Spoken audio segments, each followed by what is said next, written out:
My son, when I told him I was going to be coaching you, he's like, Dad, like you should do a show with him where he gives you tips on like Olympic lifting and you give him chess tips. I said, that's a great idea.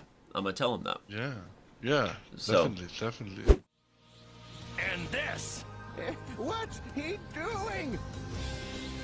is to All go right, Danny. even further. we're here? Danny, hello, hello. Hey, what's up, man? Are you live on your stream too? Right, let's see.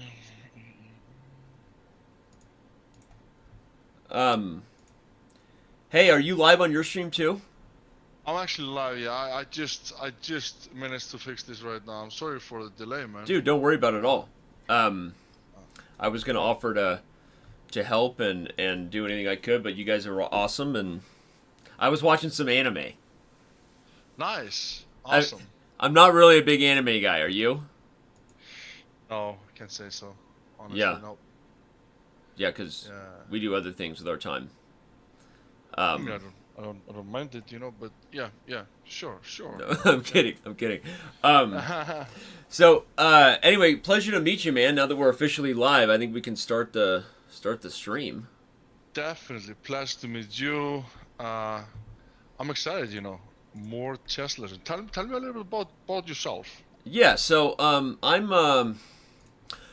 unlike a lot of the other coaches in the event, both this one and the first one. I'm not as active as a streamer, but I am one of the main guys at chess.com who makes it work. So I'm one of the owners and not a founder, but been there pretty much from the beginning. And so I've kind of been the main commentator for all of our events for many years, and just the guy kind of steering the chess ship. My official title is Chief Chess Officer, which is super made up, but that's my title. So I'm the Chief Chess Officer at chess.com. Awesome. That's so cool. So most of everything you ever see on chess.com that is wrong is my fault. Really? But but no, I'm kidding. No, I'm not a developer. My background is in chess. So when I was coming up, I pretty much was a professional chess player at a very young age. Not quite to the level of someone like Hikaru, who you know. But I played chess, traveled all around the world. I was one of the top-rated Americans. I always tease Hikaru that at one point I was the highest-rated player under 21 who wasn't named Hikaru Nakamura. So I was actually pretty good for a while. I was a 9-time All-American. So I basically was this chess player who converted into business. At some point, started teaching in the schools and running chess programs. And then the internet happened, right? All of a sudden, the internet was here, and we launched chess.com, and we were super fortunate to be able to get that domain name, and we've just been building an amazing chess product ever since. That's all I've been doing for the last 13 years, 12, 13 years. So That's so awesome. It's so cool to see chess growing. I love chess. I love chess. I think it's just a great game for anyone at any age. That's why I love chess, because doesn't matter how old you are, you can still play it and enjoy it at Yeah. any age. And it is. It also is a game that it crosses all a lot of different stereotypes, and it crosses every gender, race, religion, origin, nationality. Chess is the same language, and I think it does bring a lot of people together in that sense. And it's it transcends a lot of those things. You don't put people into age classes, right? You can have a 12-year-old beating a 50-year-old, and likewise, and the other way around, right? You can have a lady beating a guy. So I think that's one of the things that a lot of people like to it as it's hit mainstream. It's the same game online as it is physically, right? It's the same. It's not like a video game where it all of a sudden is different online. And I think that's another thing that has helped the game grow as we've continued to make the online experience better. So I'm a huge fan of yours. Can I say that? Am I allowed to say that on your stream? Yeah, for sure, of So, course, man. Are you a fan of Game of Thrones or The Strength? No, the strength stuff. And so I'm here. I'm gonna admit it. I'm gonna come clean right now. I've never watched Game of Thrones. Now here comes the hate. I'm not a Game of Thrones guy. I know. I'm one of the. I'm like two of the only three people on the planet left that haven't watched Game of Thrones. I mean, that's okay. That's okay. There's always some people out there that haven't seen any Game of Thrones episodes. Not many, but Not there are many. still people out there. So I have seen a couple episodes. I think I watched a couple on a plane one time, but my wife just really doesn't do well with like gore and violence, and so the only TV time I get is with her. So we pretty much watch like all feel good stuff, you know. Oh, I understand. Yeah. Um, Yep. but I am a huge fan of the weightlifting, and so I do CrossFit myself. I know this is like I'm sure you get this a lot, right? But I my son, when I told him I was going to be coaching you, he's like, Dad, like you should do a show with him where he gives you tips on like Olympic lifting and you give him chest tips. I said that's a great idea. I'm gonna tell him that. Yeah. Yeah. So Definitely. So you enjoy CrossFit? yeah, That's great. I'm Yeah. I'm actually a good friend with Annie Miss Thorisdottir. and I know that. And your buddy, the guy helping us on Discord, let me know that too. So that's awesome.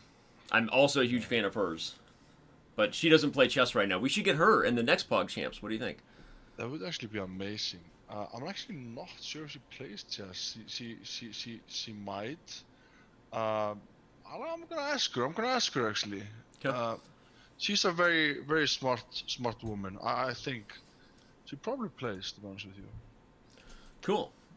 Well, Yeah. I did some prep for this. I wanted to deliver and give you the best chess lesson I could, and I don't know how long you want to go or what you want to get into. I've been following some of your streams on the site for the last couple months, and you've done some awesome stuff with the car. I've seen you do puzzles, and you seem like you're pretty motivated right now to get better, right? You're working on your game.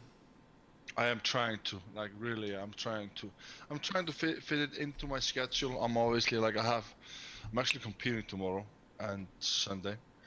It's yeah. So but I wanna get better, especially because I'm competing at Pogchamps too. Yep. And I mean I know that if I want to get better, I just have to put in the work. Get some good lessons from great people like Higar or yourself. Um, and like I've had great lessons by great people so far. But and it's actually helping a lot. I feel like I'm progressing, which is obviously great. But I like if I want to have a chance at some of these great players, I have to like put in more work. That's facts. Yeah, and I think that the that's true for obviously anything, right? Any sport, anything like that, and you're doing it. But I think there's there is at some point at the level you're at kind of a tipping point and a learning curve where it seemed like it was always going to be a grind, and then maybe a few concepts click in terms of not just specific moves but like ways to approach things. And so that was kind of why I did the prep I did, is I wanted to go through some things that I saw in your games and give you some takeaways that are very specific about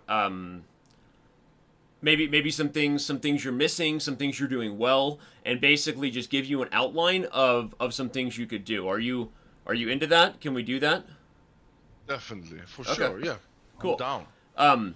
Well, let me give you a link in, let's see, I can give it anywhere. If you go to the chess.com live server where you play Blitz and stuff, can you head over there?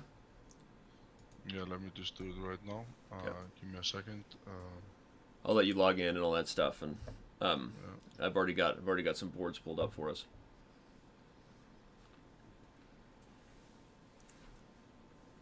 Okay, I'm logged in. Okay, go ahead, head over to under the play menu, click the second one, the live. Live chess. Yep. Yeah. I'm going to invite you to an analysis board right now. All right. Sounds good. Here we go. Mountain WSM. So I just invited you, and it should pop up on your screen. Yep. Cool. All right. So, do you recognize this game? Probably not. You've been playing a lot lately, but I have been trying to play a lot. Is this a game that I played? Or? it is. And you were white against a guy named Ammo361. So first of all, on the openings, you're doing fantastic right now. Like you're mainly because you're being consistent. You're starting out always with e4. Now you've bounced around a couple times between bishop b5 or bishop c4, the Italian. Do you know which one you like better, the bishop c4 or the b5 development? I think the c4 a little bit better. Okay. Because it's just so annoying when they push the pawn down one, try to attack my bishop, and then sometimes I back forward, or I might just kill the horse. Right. When they play a6 here. Yeah.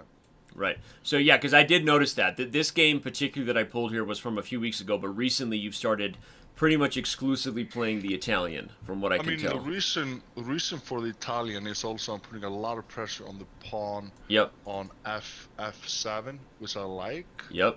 Love it. Yeah, that's another reason why I do it. Yeah. Okay. So this is all good, and I thought we could back up and talk a little about the opening if you want, and I can answer any questions if you're facing common stuff. But what I wanted to impart today, and this is going to be kind of my, lesson message overall, is that one of the things, so I jumped ahead in the position because I wanted to start talking about it, is that one of the really simple critical thinking criteria you can start applying to all of your decision making in chess is basically looking at whether every move you're about to play is giving you more squares or less squares. And I prepared some specific examples of that because you're at the stage now where you're doing some basic stuff really well. You're getting pieces developed. You're getting castled. For the most part, you're starting off on the right foot in a lot of games I see. And there are some games I pulled here where you were even winning, but eventually lost to a mistake later on that came from a concept that I think once people get past like the basic development of pieces, they have to get reminded that really the big picture of every chess game is actually square control, because a piece is only as good as how many squares it attacks, how long the diagonal is, how open the file is, because that ends up unlocking the future critical thinking, which is where you start to be able to look at sacrifices. You start to be able to see, like, actually in this particular position, that knight is actually better than the rook, right? Because you're evaluating available squares to your pieces and making all your decisions based on, does this move increase my options or does it decrease my options? And that can actually be a criteria that guides, like, every decision and every trade and every threat from your opponent from here out forward, from here out forward. I just said that. That didn't make sense. But do you understand what I'm saying? Yeah. Okay, cool. So, for example, that lesson you had with Levy yesterday, remember when he complimented you really highly on playing the move f4 when your queen was on f1 and you played the move f4 that he said was a grandmaster move? You remember that? Yep. And the big reason for that was because it gave more squares available to your queen, right? A lot of people think of, oh, my queen's not active, I gotta move her, instead of thinking of a pawn move that opens up more access for your pieces, right?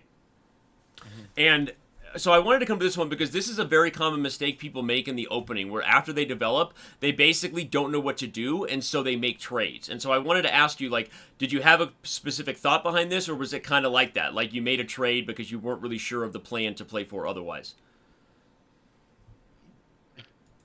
I can't really remember, like know for a fact like what I was thinking during that time, but probably, to be honest with you, I probably just like I was unsure of what my next move should be. I should have probably when I look back, if that was my next move, I should have probably put my horse out for sure. Love it.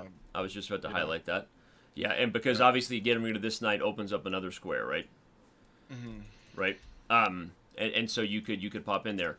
Yeah, so that's exactly what I was going to say. Another move that commonly happens in these structures, not exactly here, is once the pieces are developed, we look to open up the center with d4. Basically, every criteria of a plan is based on, does this move create more options for my pieces or not? And so this is a simple one that I don't want to harp on because I have some other positions I want to get to. But in the next game, and I'm going to invite you to the next board. Let me get to the position I wanted to show you, where you were doing really well. Sorry, had to get ahead. Okay, so I'm going to invite you to the next game you played.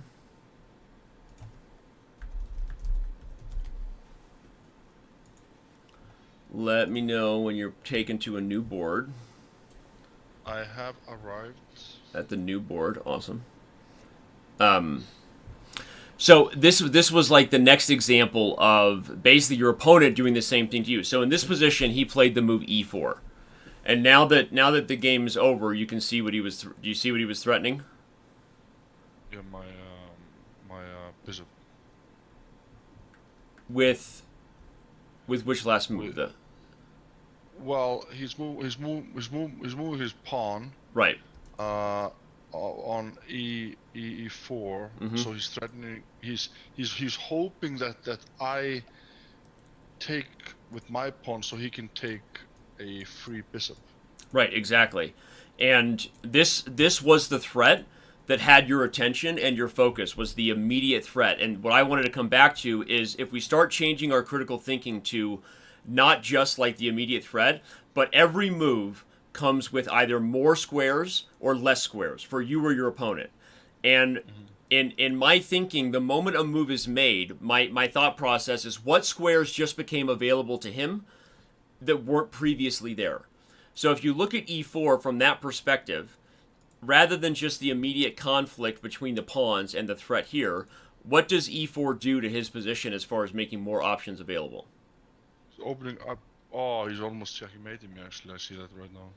And that's actually what happened in the game. So you saw the first tactic, which was that the pawn was pinned to the bishop, and you took with the knight, which was a good move from that perspective because taking with the pawn would have lost the bishop. But the tactic you missed was that e4 was actually opening up a threat for him on h2, and that's how this game ended. And this game was one that particularly caught my eye because if you don't miss this threat, if you don't miss this threat of checkmate, you're actually doing very well here. You're up material, actually. You've got 2 rooks to 1. You're up the exchange. And his king has kind of been on the run this entire game. I'll just show you real quick. You started out very well in this game. You had the Italian, and your queen got wild, and you started winning pieces, and it was awesome. But the game ended purely because of missing this tactic. And this is called a clearance sacrifice, where you sacrifice a piece to clear open another one. And don't worry, this is not me like going through reminding you of only mistakes. We have a philosophical theme here I'm trying to get to, right? And that's okay. I'm actually not. I'm not like worried about you going over. This is good. This is good. Yeah. I actually remember this game. I feel like I just played this like yesterday or the day before. Yeah, this was a recent one. Yeah. And so, because one of the things that we eventually get to in like at your level, you're ready to make like a big jump. I could really see you gaining 300-400 points very quickly with a couple things clicking. And I went through a lot of your games, but I think one of the big ones is you're now like directly addressing always the first step, which is why did he go there? So you're literally looking at a move he played, and you're saying, why did he go there? Usually when we ask the why someone went there, we're looking at the immediate conflict of that move. Like a queen moves to attack a knight, and we ask ourselves why, and we can see the literal threats of that piece. Why did that piece move to that square? And so that's like the first step of critical thinking, which is like, why did they go there? The next step is really just has to do with the squares, which is, and it also implies the next step of visualization, which is, if I go there, what's his next move? And so I think that you did that with d takes e4. You said, all right, if I go there, what's his next move? But what you want to start doing is with every move that's played, whenever they go there, addressing what squares have become available to them, what squares did they leave behind. One of my coaches taught me this, and he basically was teaching me to remove my emotions. Because I was like a super emotional player as a kid, so like if I was on a roll, like you couldn't stop me, right? But if I was doing badly, it was not going well, right? And so whenever a move was played out of the opening that I didn't know, like as soon as they played a move that was new to me, I would sort of get caught up in the emotion of like, oh my god, I should know this move, or I shouldn't be surprised by this, and I was basically thinking about a lot of things that really had nothing to do with the present, right? And he basically got me to remove my emotion with this objective square control thing where he said, with every move, the literal objective question, before you even get to put a stamp on whether it was good or bad, because even good or bad is kind of an emotional stamp, right? You objectively recognize what squares are now available to that piece, what squares were left behind. Or in the opening, he would do it this way. Okay, this is the move that was played. What literal move was I expecting? And what does this move do that's literally different? Before I decided whether their move was better than the move I was expecting, or it was worse, or whatever, I would just take this very objective view of what squares were becoming available to my opponent that weren't previously there. And literally my ability to like not blunder went much higher, and also my ability to not get emotional if I thought someone surprised me. Because what I learned over time is, as I got better, if someone played a move that I didn't expect, there was actually a pretty good chance it was a bad move. Not that it was a good move, because I was getting better. And so I was able to just build this like literal muscle of don't ever, like before you even look at the immediate conflict, make sure you always recognize what new squares have become available to your opponent with the last move they played. Yeah, see the bigger picture. You know, there's always a reason. There's a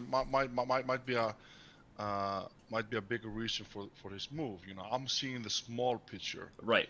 But you know, the real, like I didn't see the real danger. Right. This obviously, you know, happens. You know, but you know, this I should have. I remember this game. I was actually quite like not like super emotional, but you know, I was You weren't happy. disappointed. I was disappointed in myself because like I feel like I should have seen that, you know. But Right. I guess you get caught up in the moment.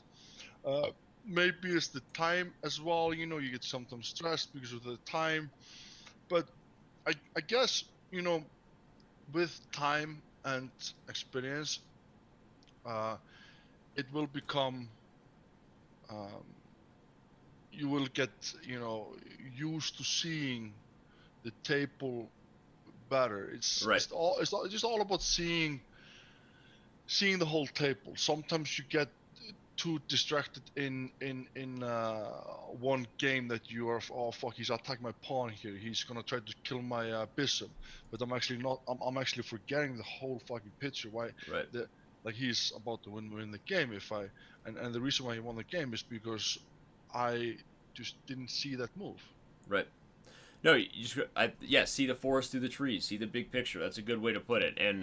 And so I'm going to do the next position now. And again, the critical takeaway was consistently, if we start going from this approach first, which is what new squares are available to the piece there, what squares do they leave behind? It'll help both things. One, it'll help catch the threats of our opponent, but by just objectively asking those things before you decide if he left behind more than he's gained or whatever, before any kind of like evaluation of it, you just objectively look what was left behind by that move and what new squares are available. So in this next one, I'm going to bring you in. It was another one that you were winning. And I think another more recent one. I've just brought you in to another one. You can see it. Yep. Cool. So in this game, he played queen to g7. Now, even after the move you played, you were still okay. So don't get me wrong. But before we talk about the move you played, if we look at queen g7 again and take our new like objective criteria, which is just what did they leave behind and what have they gained. When you look at the position from that point of view, you can see what the queen is now targeting, right? Exactly. Awesome. You highlighted it, the g2 pawn. And not only that, it's also on the same line as the king, right? Which means the pawn is actually pinned. So after you played the move rook to e1, do you remember the move that he played here, Mr. Jeff Epstein? Probably played rook from h to g. So G. that probably would have been maybe his second best move, but he actually played a move that I think is even better. He played the move bishop h3. Okay. Which only works because the g2 pawn is pinned to the king. Yep. Right? And so when we talked about there's the why did my opponent go there, and then there's the like basically what is their next move, right? So if I go there, what move is coming next? The idea is that we just start to be a little more aware of the potential tactics in a position. So the g2 pawn is pinned, and yes, there's this move rook to g8 coming, but really, even more importantly, there was this threat of bishop h3, which is harder to deal with, because the only way to deal with checkmate now is what you did, which is to play g3 and start to give back a little bit of material. You're still better here, so don't get me wrong. You played on. This game had a few more examples of this. You played on. He attacked your queen, you took the pawn, which is great. But then he played the move f5, And again, with the new criteria, like what new squares are available to black after the move f5 that weren't there before? My horse. Boom. Yeah, and that's what you did. That's what you missed. You played rook e1 because you were dealing with kind of the immediate conflict of the pawn and the king, and you missed queen takes c3.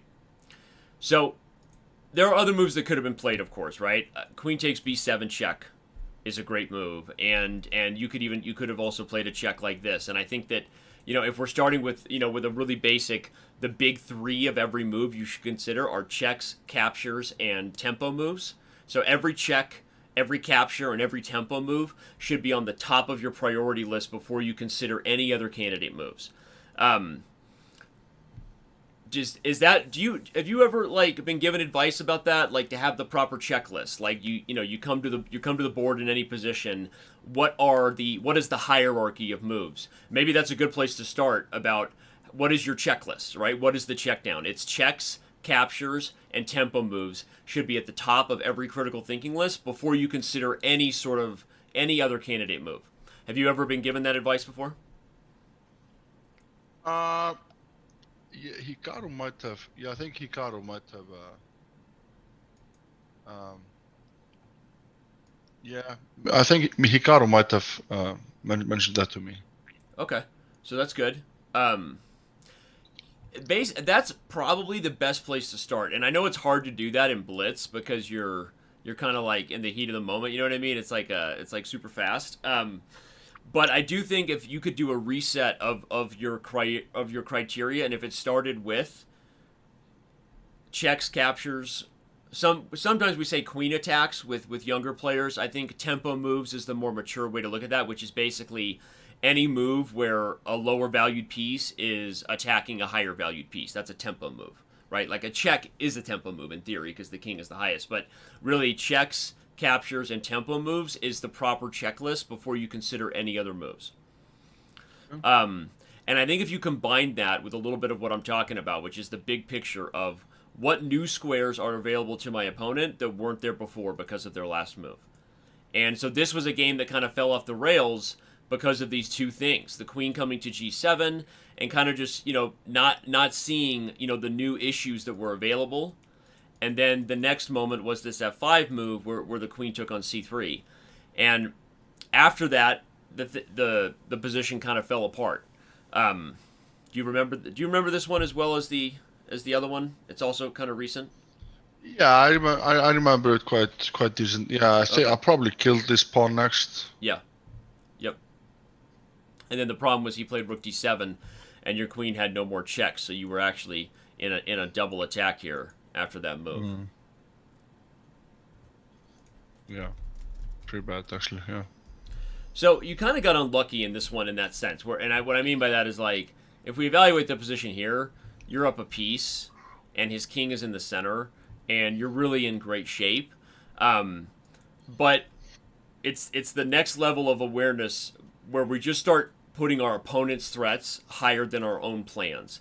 And whenever you're winning, that really should be how you change the criteria anyway. As soon as you have an advantage, it's not wimpy chess, it's literally just the smartest chess, which is the moment you have an advantage, your opponent's threats are now 10x more important than your own. Because in theory, if all you do is stop their threats and trade pieces for the rest of the game, you win, right? So I think that that's a good just sort of reset of where some of these games got away from you. I think you're focused on your own plan, missing this move, and then after f5, you were focused naturally on trying to get an attack on the king. But it's just I wanted to add this square criteria because that's just an objective way to just start being more aware of the squares that have become open for your opponent with every move. Is that helpful? Yeah, definitely, Okay. for sure. I never know if anything I'm saying is helpful. I mean, that's just a Oh yeah, so. For sure. Yeah, I get if I don't say a lot when you're talking, it's just because I'm listening. Yeah. Okay. Cool. I get very very caught up with just like listening and then trying to feed my brain with all the information. Awesome. I wish more people did that. I probably need to listen more. But I'm here to talk. This is my job, right? To do the coaching. Yeah, you're here to coach me, so that's great. Yeah. It's great if you talk, I listen, I learn. Yep. Then it's win-win. You're the coach. So. Well, are you? Awesome. I'm going to move to the next one here, where I really loved the way you finished off the game, and I'm going to start from this position here. Hold on, I'm going to invite you in. Here we go.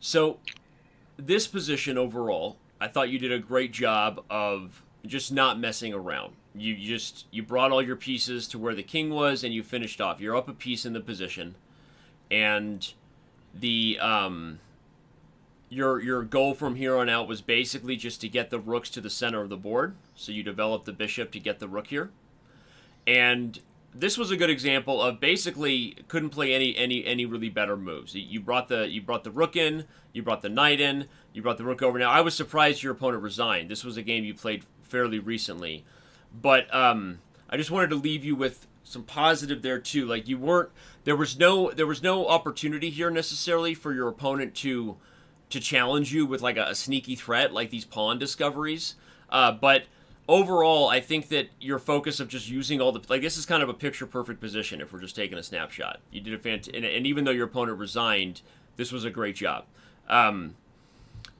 Did you notice one other pattern in both of these previous other two games that you missed, the pawn moves? They were both actually pawn moves that unleashed a piece behind it that was kind of your undoing.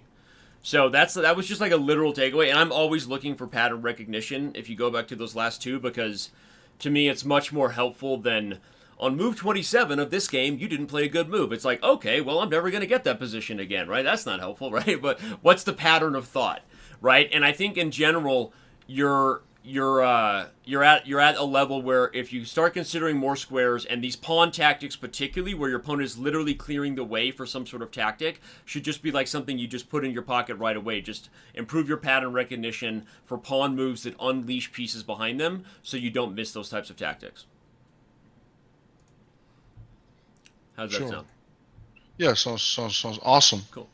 So I thought we might back up and look at some of your openings a little bit, just to give you a little more advice, maybe play through. What I wanted to do was have you play against me, and I'm just going to, not with any time or anything, not a clock, but you play, and I'm just going to respond as black, and what we'll do is we'll kind of round out some of the remaining holes in your repertoire, so that, and a big part of openings at this stage is not that you're trying to, like, checkmate your opponent, or that you're trying to remember 30 moves of theory. What you really should be trying to do is just reach the same type of middle game over and over, because when you do that, now you're familiar with the types of tactics. You're familiar with the common pawn breaks. So it's not even, it's like you end up being 10x better at a particular type of structure or position because you're getting it over and over again rather than being surprised. So I wanted to practice. So you feel like the opening that I'm doing right now, I should stick to that opening. 100%. Okay. And throughout the whole competition. 100%. Okay. 150%. I'm going to invite you again. Other people will start to come in now. I can even share the link with your chat and my chat.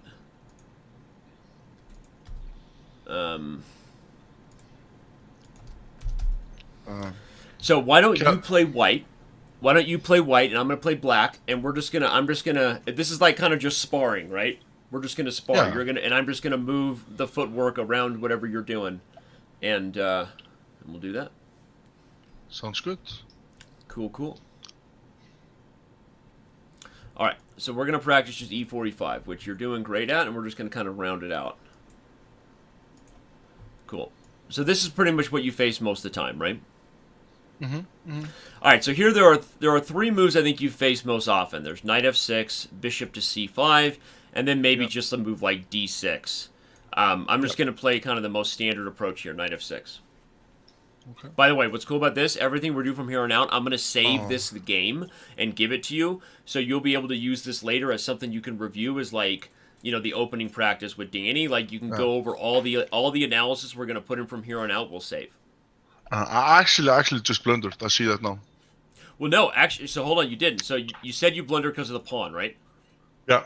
So this is actually totally fine because in this particular position, if I take the pawn, it's a super risky idea with my king still in the center.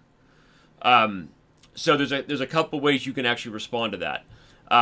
One of the let's see, I'll play the most common. One of the most common ways is this move d4, where you just aggressively try to pry open the center.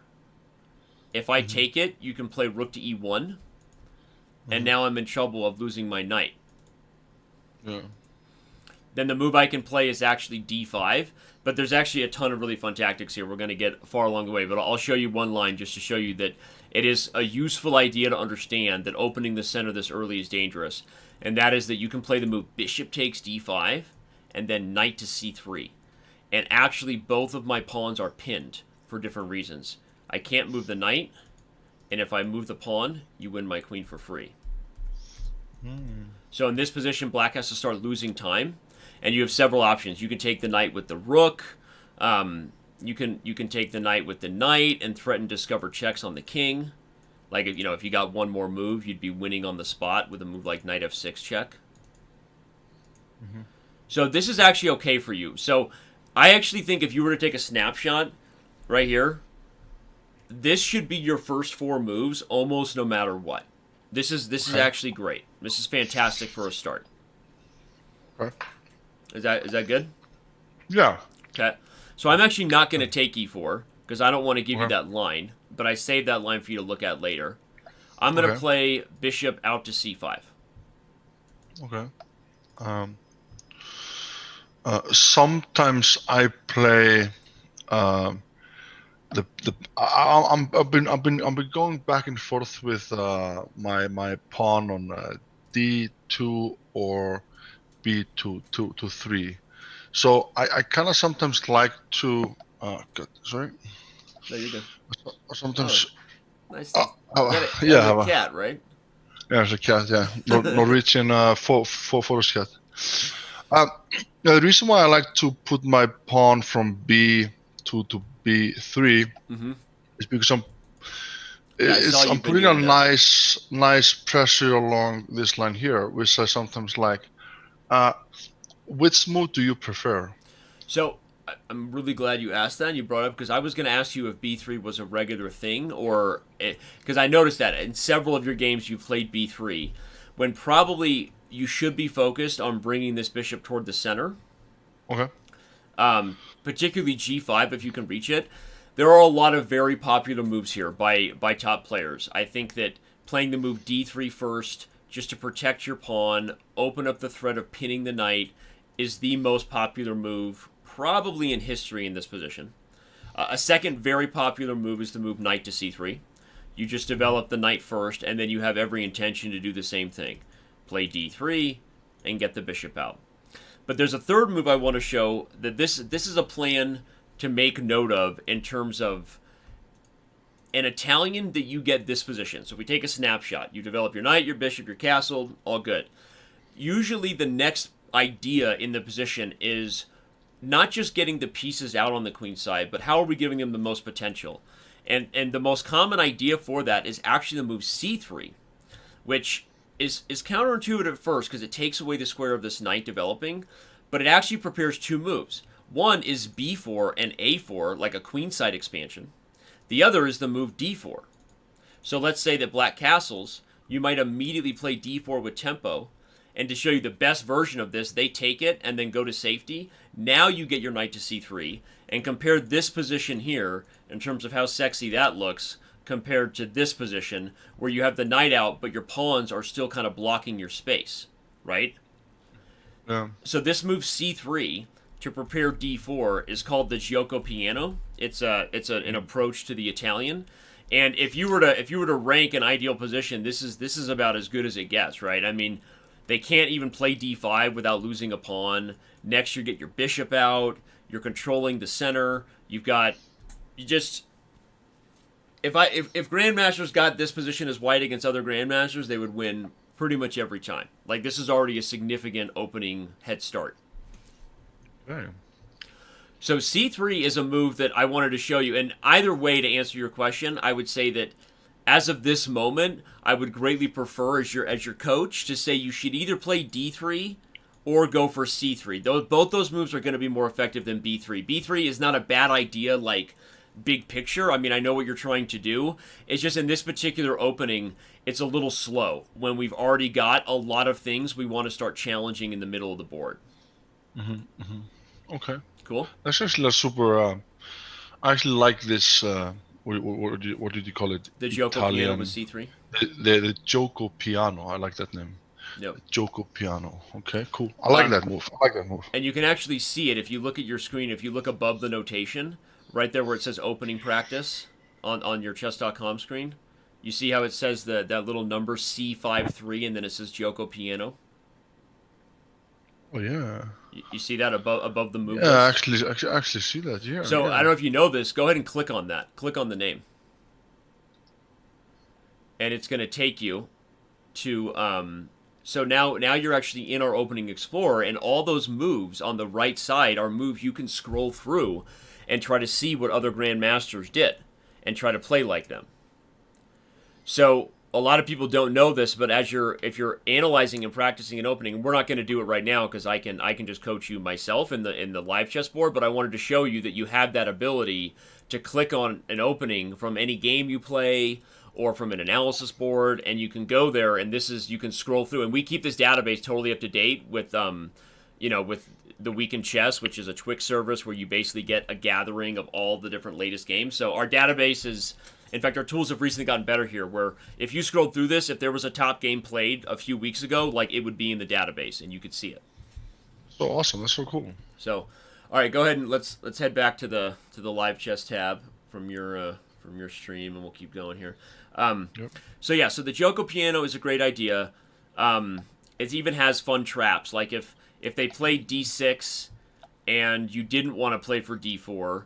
Again, it also prepares B4 and A4, which is a nice queenside expansion, and you could really get aggressive. I actually, as pretty as it looks, it's actually not as effective as the big center plan, just playing for the principal part of the board, which is the middle area. But I wanted you to be aware that it also has some other kind of traps. Now, one thing that can happen here is they can still take this pawn. With any move we don't guard it, they can. But it's still going to be the same situation where when you play D4, and the position opens up, you're still going to have all kinds of ways to take advantage of this piece. In fact, in this position, you could play both Rook E1 idea with that Knight C3 thing I showed you, where the knight is pinned, so you win all your material back. But you can also play a move to really punish them. You play a move D5 first, and you prevent black from even defending. So now, no matter what they do, next move you're going to start pinning this knight and probably winning the knight. Say the knight moves somewhere, you can start attacking the knight, and it becomes very hard for black as the center opens up. Nice.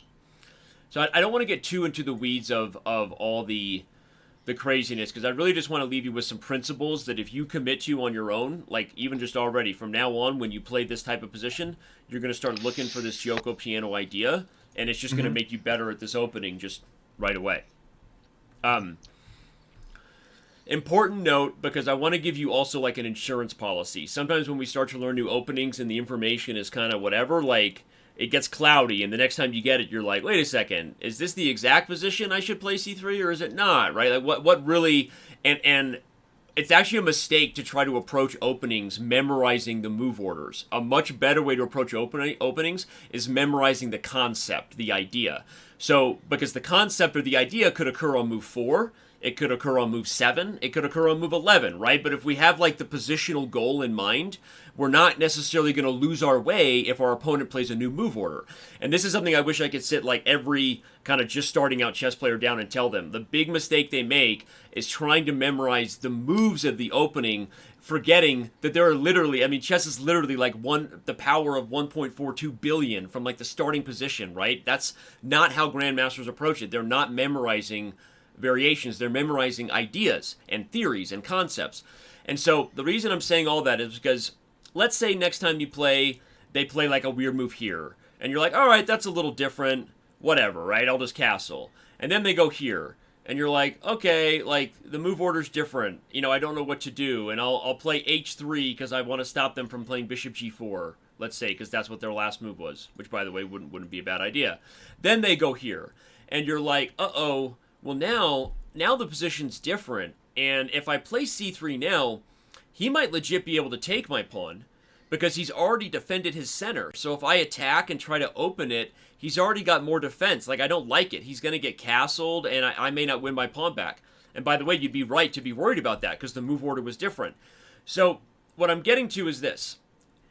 Other than this snapshot right here of these moves, the main idea of playing for c3 and d4 doesn't have to happen in this exact move order with bishop c5 and c3 and d4. You can actually at any time, just to feel secure whenever they play knight f6, you can play the move d3 just to defend the pawn, and they do, let's say, the things like the line we just had. And then you have not given up on the idea of c3 and d4 yet. Your goal in this structure is to eventually achieve this space advantage. It doesn't mean it had to happen in one move order. So let's say I'm here and I play c3, and now I'm going back for my plan. And they play d6, and I stop their bishop from pinning because I know I need this knight to help support my center. And they make some random move. And now I'm almost ready for d4, but I'm worried about my pawn, so I protect it one more time. Eventually, when I get this big center of d4, I'm going to be better in the middle game because I have more space. I'm restricting their pieces. If they take, they're only going to make my life even easier in terms of the pieces and what I'm getting available. So you don't need to memorize the exact move order necessarily of c3 and d4. You can just remember that that's your goal. And if you ever need to play d3 in an Italian game early on, that's not a big deal. Like, if I got this position and I wasn't sure, I could play d3, and then I could slowly play for c3, you know, and eventually try to prepare this site, and maybe they even do something crazy here, and I take my time to defend my bishop. But eventually, this is my goal. My goal is to take a snapshot of this structure. This is your goal right here. Yep. Okay, sorry for the long-winded explanation, but the main thing I wanted to say is because this is what happens in opening lessons, is coaches give you, like, okay, this is the exact thing to do, and next time you get it, you're like, oh, you know, what? Wait, I forgot about it, right? And, like, that screws you up, right? And this is more of a guide, right? Like the map in the car, but you're still the guy behind the wheel, right? You still got to deal with the different pitfalls that are coming and the different move orders that I can't always anticipate because people will play different things at different levels. Your goal of getting this center is already going to make you a much better Italian player. Now you go back to other ideas we know. We get our bishops out. If they still haven't taken here to give our knight this square, you can do a few things. One idea is you can actually bring the knight here, and this knight has a new goal, which is a fun one. I'm going to make random moves for black just to take a snapshot of it. One fun idea is this knight eventually comes around here in the Italian, where it starts to head into a new square. Sometimes we can even get rid of the knight and then go to this square so that we can access d5 and f5 and g4 together. This whole idea of getting a big center and then kind of using the squares available to your pieces behind it to maneuver them is really the goal of the Italian, is to get that space advantage and then have some squares available to maneuver your pieces around. How we doing? Am I losing you or are you good?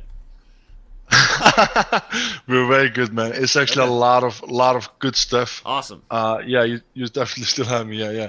I'm loving it. You know, it's actually it's great teaching. Actually, you're giving me some great advice for sure. Cool. Yep. So that's our white repertoire, and I'm going to save this PGN for you. So from now on, our goal for Hafthor, you're going to play the Italian. Let's not mess around with the Lopez anymore. We're going to focus on the Italian. And now we have a new positional plan, right? We learned some tricks, which you'll have later. You can always ask me if we forget. But the basic trick you learned is this pawn is not... you don't really need to worry about it. It's kind of poisoned for them. Because as long as you remember to open the center, whether by d4 or even rook e1 first, they're going to get in trouble if they play too many moves that open up the middle of the board. So now we're not worried about that. So let's say they make natural developing moves, whether bishop c5 or bishop e7. You now have a plan, and your plan is to achieve a big Joko piano center with c3. Whether you have to play d3 along the way and lose a little bit of time, that's okay. Rook e1. Either way, you're much more positionally equipped now to get a plan in the center where you can be aggressive and develop your pieces, and this is going to be a great start. Okay. Okay, cool. Let me save this PGN because I do want to really help you have, and I'm gonna add some notes to it. Like, I don't know if you see, I can I'm watching your screen, so like I can say right here, I'll add a note and say, this is not a move you need to stress about because it opens the center and the E file for the black king. So now if I save that, it should show up on your screen too. I just want to see if it does. Yeah, look, it did. Cool. So these are the notes I'm going to pass to you. You see that little note I just wrote right there? Where is it? In the notation. Right where the moves are listed, kind of where my camera is. Yeah, there you go. Like right. Oh yeah. This is not a move you need to stress about because it opens the center and the file for the black king. Yeah. So I'm gonna give you notes to our lesson here like this, so you can review this later, and you'll be rocking and rolling. Okay. Awesome. Thank you. I'm gonna save this PGN real quick so that I can actually do that. Okay. Hopefully I'm not showing my email to everyone. I don't think so. Cool. All right, cool. So that's game one. Now let's back up and do the let's do. Actually, I definitely want to do this because I saw some other games and I wasn't focused on the opening totally. But go ahead and play white again, and I'm going to play something different as black for you. Okay. So what if I play a different move besides E5? We'll see what happens. Yeah. Okay. So this is good so far, but I'm gonna give you some tips in a second after I show you something.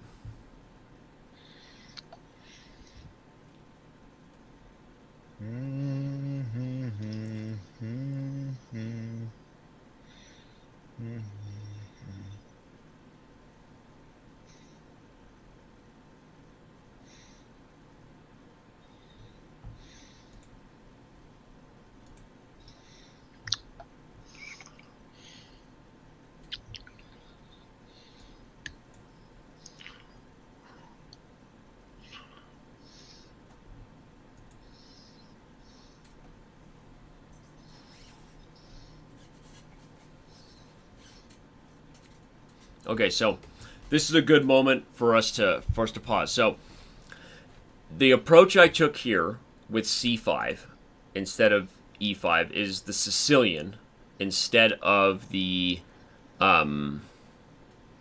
instead of E5, instead of the mainline kind of king's pawn game. So one of the biggest philosophical differences is that when you play a Sicilian, black is fighting for control over the center squares, but without actually using the center pawns. So what that gives me is flexibility in the center. So I'm using a wing pawn, essentially a queen's pawn, to fight for squares, which means I get to use these pawns in a new way, whatever way I want. And that's kind of what happened here. So if you go with the same type of development you did with knight f3 and knight and then bishop c4, rather than me moving my pawn up, kind of making this bishop super happy, which is the whole reason you do this in the Italian, I actually go here, which makes it kind of eat on some granite a little bit, and then I use it to expand in the center and annoy you even further.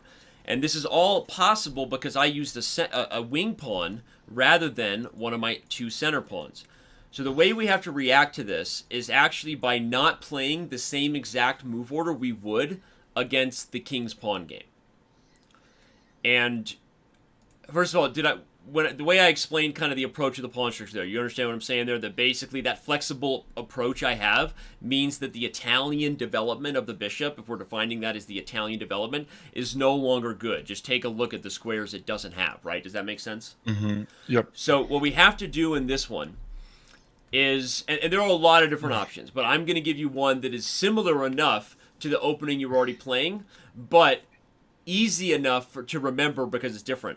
So what we want to do here is try to start fighting for our Italian idea earlier, even before we develop the bishop. And because you're an Italian player and just getting started, I'm going to give you a system that works for that. You can play d4 right away. And the advantage of this is if they trade, you trade.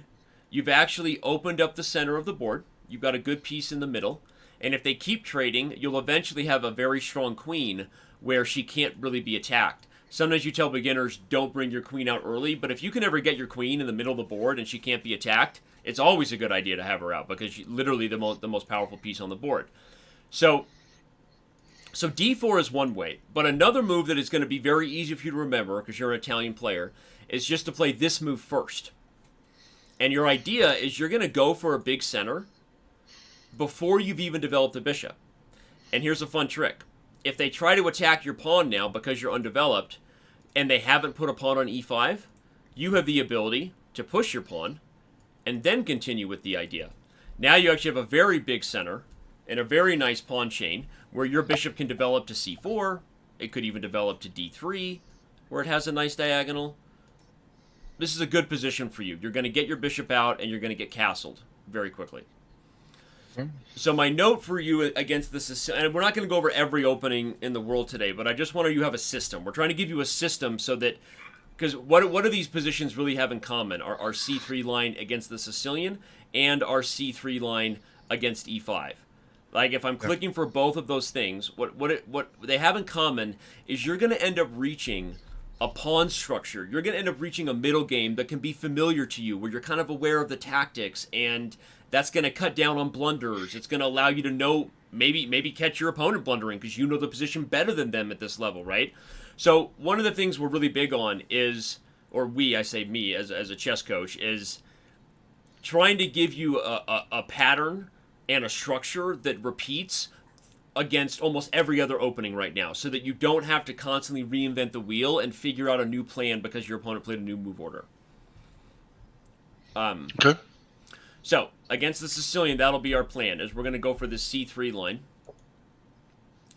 And another fun idea I want to show is that in some positions, if they come out here, yes, there's e5. There's a fun type of position you can get where, I'm just going to make some random moves just to show it, where you can actually bring the bishop to a square you would normally frown upon. You would frown on this move because it blocks the pawn, which blocks the bishop, which blocks everything. It's like the old lady who swallowed the fly. It's a chain reaction of badness. But in this particular position, the bishop is heading to this square, where eventually if you get d4, now if we take a snapshot of this structure and what these two bishops are capable of doing together, it feels pretty good. It's actually a structure that white can play very aggressively for an attack on the king side when you eventually get e5. So we're gonna work on. Oh, wow, that was a funny way I just messed up our lesson there. I'm just saving our info. So against the Sicilian, that'll be our plan. Rather than playing the bishop c4 move, let's remember to play this, and that happens against the c pawn, not against the e pawn. And you immediately try to get this center, and only then bring the bishop out after that. Okay. Cool? Yep. Cool. Are you enjoying this? Or am I losing you? Yeah. Okay. For sure. Yeah, I'm enjoying this for sure. Yeah. Cool. Definitely. Awesome. Cool. All right. So why don't you play black and I'll play white? Wait. Okay. I'm gonna go grab some water. Is that okay? Definitely go for it, man. Absolutely. Yeah. I'm just gonna leave the stream going and we'll listen. Yeah, for sure. All right. I'll be right No back. worries, man. All right, guys. Going well so far. I'm just listening a lot. Sorry, guys, I'm not communicating a lot with you guys. But how are you guys? Chat, how are you?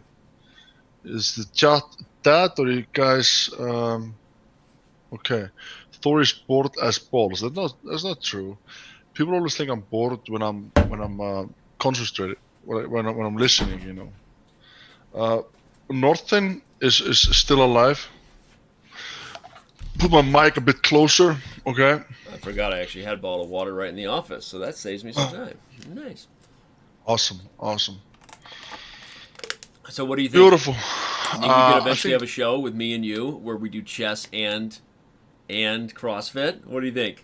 Huh? We can do that, yeah, for sure, man. Definitely. I could fly out to Iceland, You could invite Anna, Yep. right? Yep, I can do that for sure. This is like one of I those know her. crazy times. Like, remember that chess coach I had who like turned it into like a whole like. Yeah.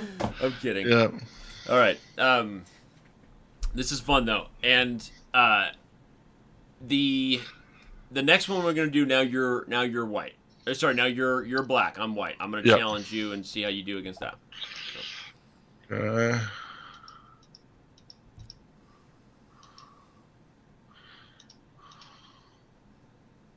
Okay.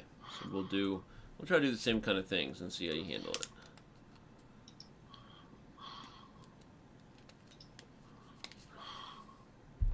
Okay, we'll start with a Rui Lopez.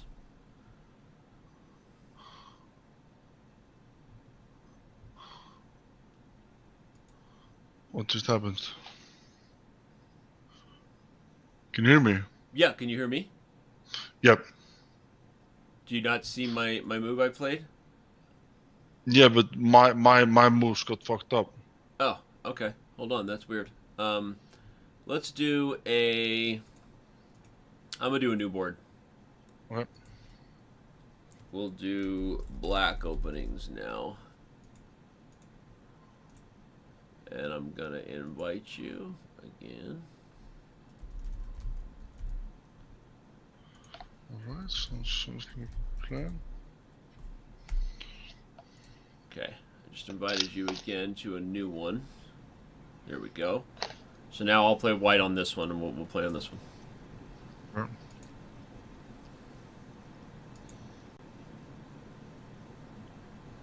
Cool. Oh, now it's working. There goes the kitty. The cat is here. Hmm.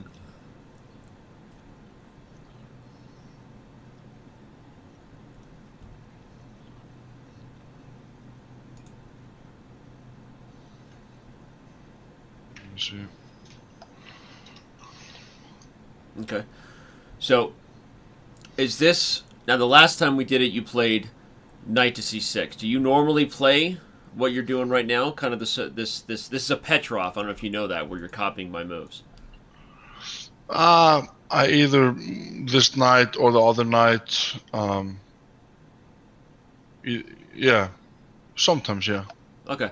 Remember, I'm not asking with any kind of, no judgments yet or any kind. I'm just trying to understand so that I can help you be consistent. Because I think at this point, if you kind of commit to something and if you like this line where you're consistently kind of copying the white approach, then we'll work on that, and that'll be kind of your weapon as black. That'll be your system. And it doesn't mean that you can't mix it up. And then of course you can play knight c6 too, and there's other moves. But my advice would be that we try to play a system that you get consistent with for now. For the reasons I highlighted when you're white, right? That you start to get the same types of patterns and tactics and all that stuff. Okay. So let's practice this. Let me see how you handle this one. Okay.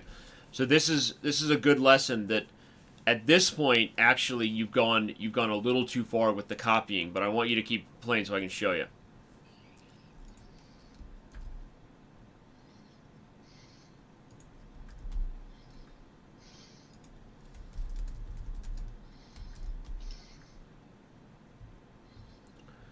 Okay, so now I'm going to take...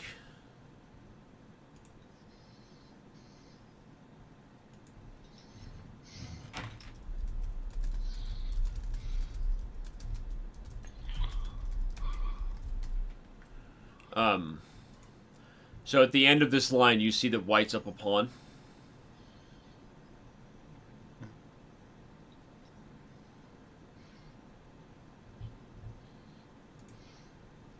Hafthor, you see that white's up a pawn now? Yeah, I can see that. Yeah. So the main mistake in this line that we don't want to play in the future is right here. Mm-hmm. If they take e5, the key move to play before you take back is to play the move d6 with a tempo. Okay. You attack the knight first, and it seems kind of weird, but the difference is that with the move order you did, after I played queen e2, you were already in big trouble, because if you move the knight, I'm sure you saw, now I can move this guy, and it's actually a discovered check that wins the queen. So it's big trouble. So you can't move the knight. If you try to defend the knight, then I'm going to kick it anyway, and now you're in trouble. Are you going to lose a piece, or are you going to move the knight again and give me, an immediately winning discovered check on your queen? So instead, what you did, you didn't move the knight or defend it, which is actually better. What you did was best at this point, but even this loses a pawn. And if we just keep trading, white is just up a very clean 4 versus 3. So we don't want that. So the tempo we gain when we play d6 first is crucial. This forces the knight to retreat to a square, and only then do you take. And now this is funny, because if I try to pin now, you can unpin with the queen, and if I kick you and you come back, at the end of this variation, it's almost like black is playing white. You're actually up a move over white here. Oh, yeah. Of full tempo. And a lot of people will fall for this, which is good for you. You have an endgame, which some people don't like because the queens are off, but you're actually up a whole move. Black is already going to get castled. You'll play for d5 and get your pieces out, and you'll be in totally good shape. So the big lesson here, if you play this sort of copycat system, which is a Petrov defense, is that if I take the pawn, you can't just take back. You have to play d6 first. Okay. And then just remember this line, where if I pin, you unpin with the queen, and you're actually totally fine. You're actually better, a little bit better in the endgame. Okay. Okay, cool. So so that's the line with knight f6. If I don't take the pawn on e5, I can also kind of develop naturally to try to defend. How would you play here? I would play this. Okay, cool. Let's see, I'll develop just kind of naturally, just let you play.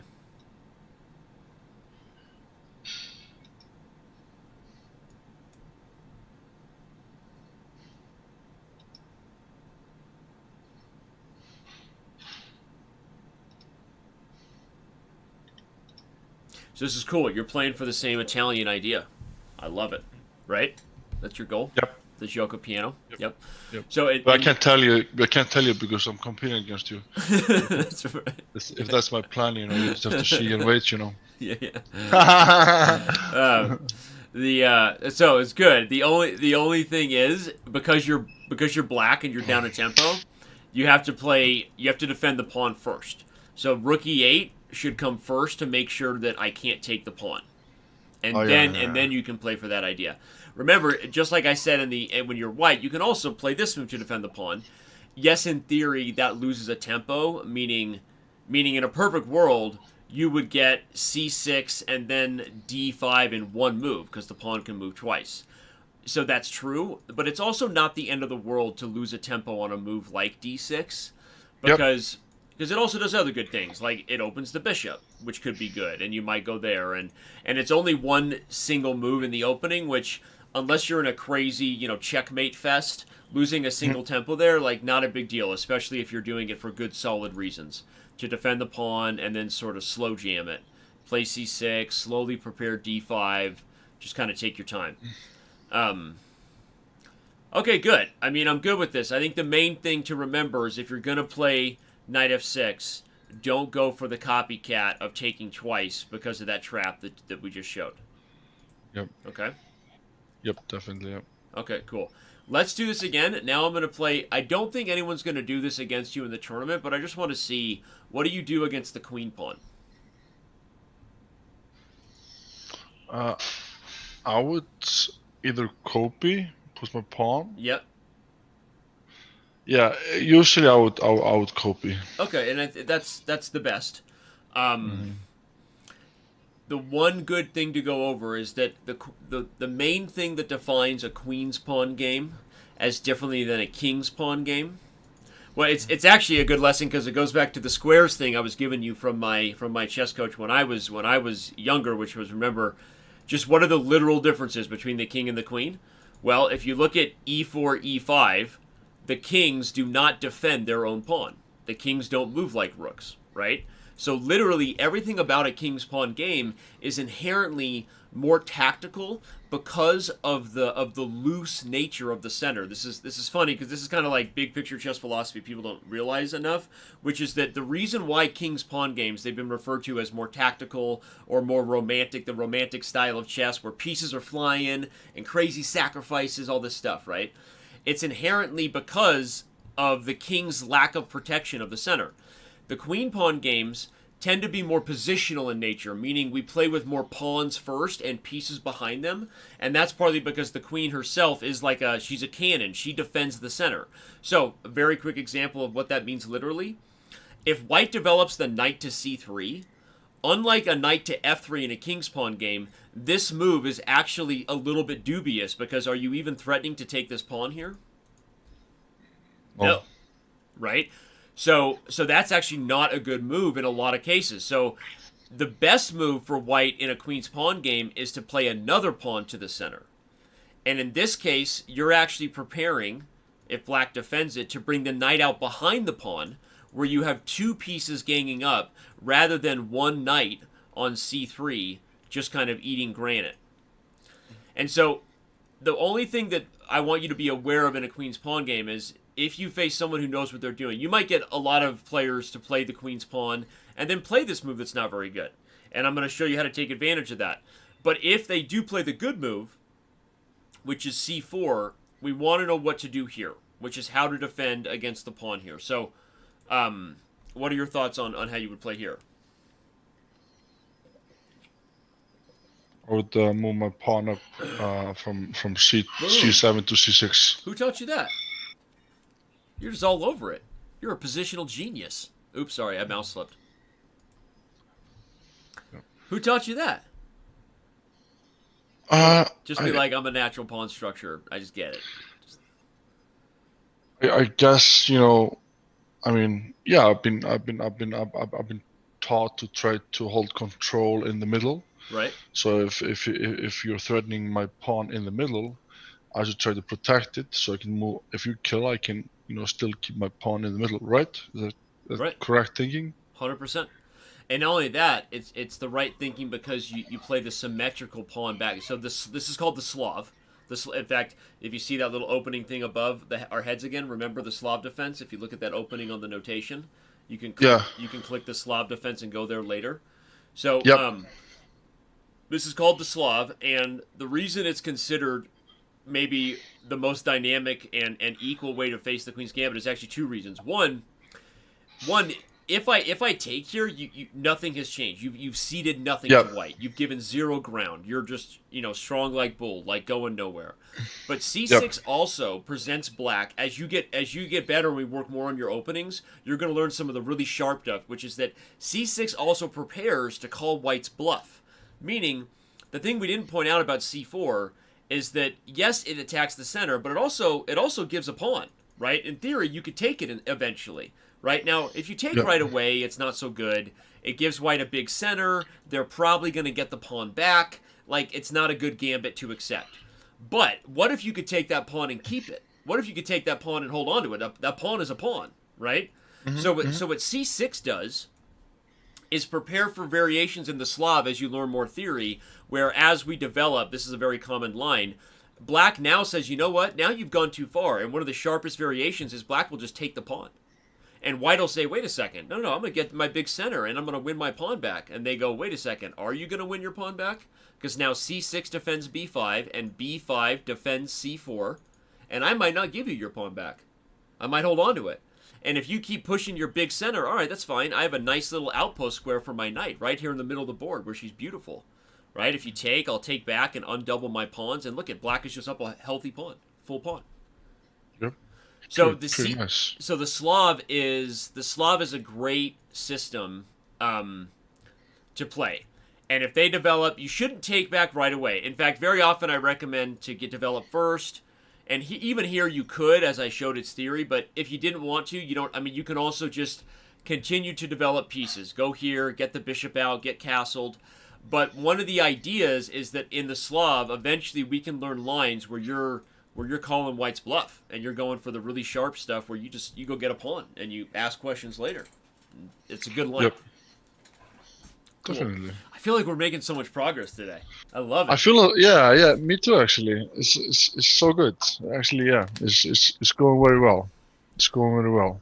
So all right, so now we've got a system against D4, and I don't expect at Pogchamps you're going to get a lot of D4, but this isn't really about Pogchamps, just about improving chess overall, and I want you to have a system there. So if you face the Queen's Gambit, so now let's talk about how to take advantage of Knight C3. So let's say you face this, and they do play the bad thing. They don't play this. First, the most common response should always be Knight F6. This move develops, it reinforces here, it reinforces here. You almost can't go wrong with developing your kingside knight to defend the center. Now you don't do it against C4, because if you do it against C4, they'll take it, and they're going to end up with the 2 pawns. It's almost just as bad as if you had taken here, and they get this. So playing Knight F6 on move 2 instead of C6 is bad, because they'll just take it, and you've basically given them the goal of the Queen's Gambit, which is this big center. So if they play C4, you play your Slav, and we've talked about that. Awesome. But if they play Knight C3, now you play Knight F6.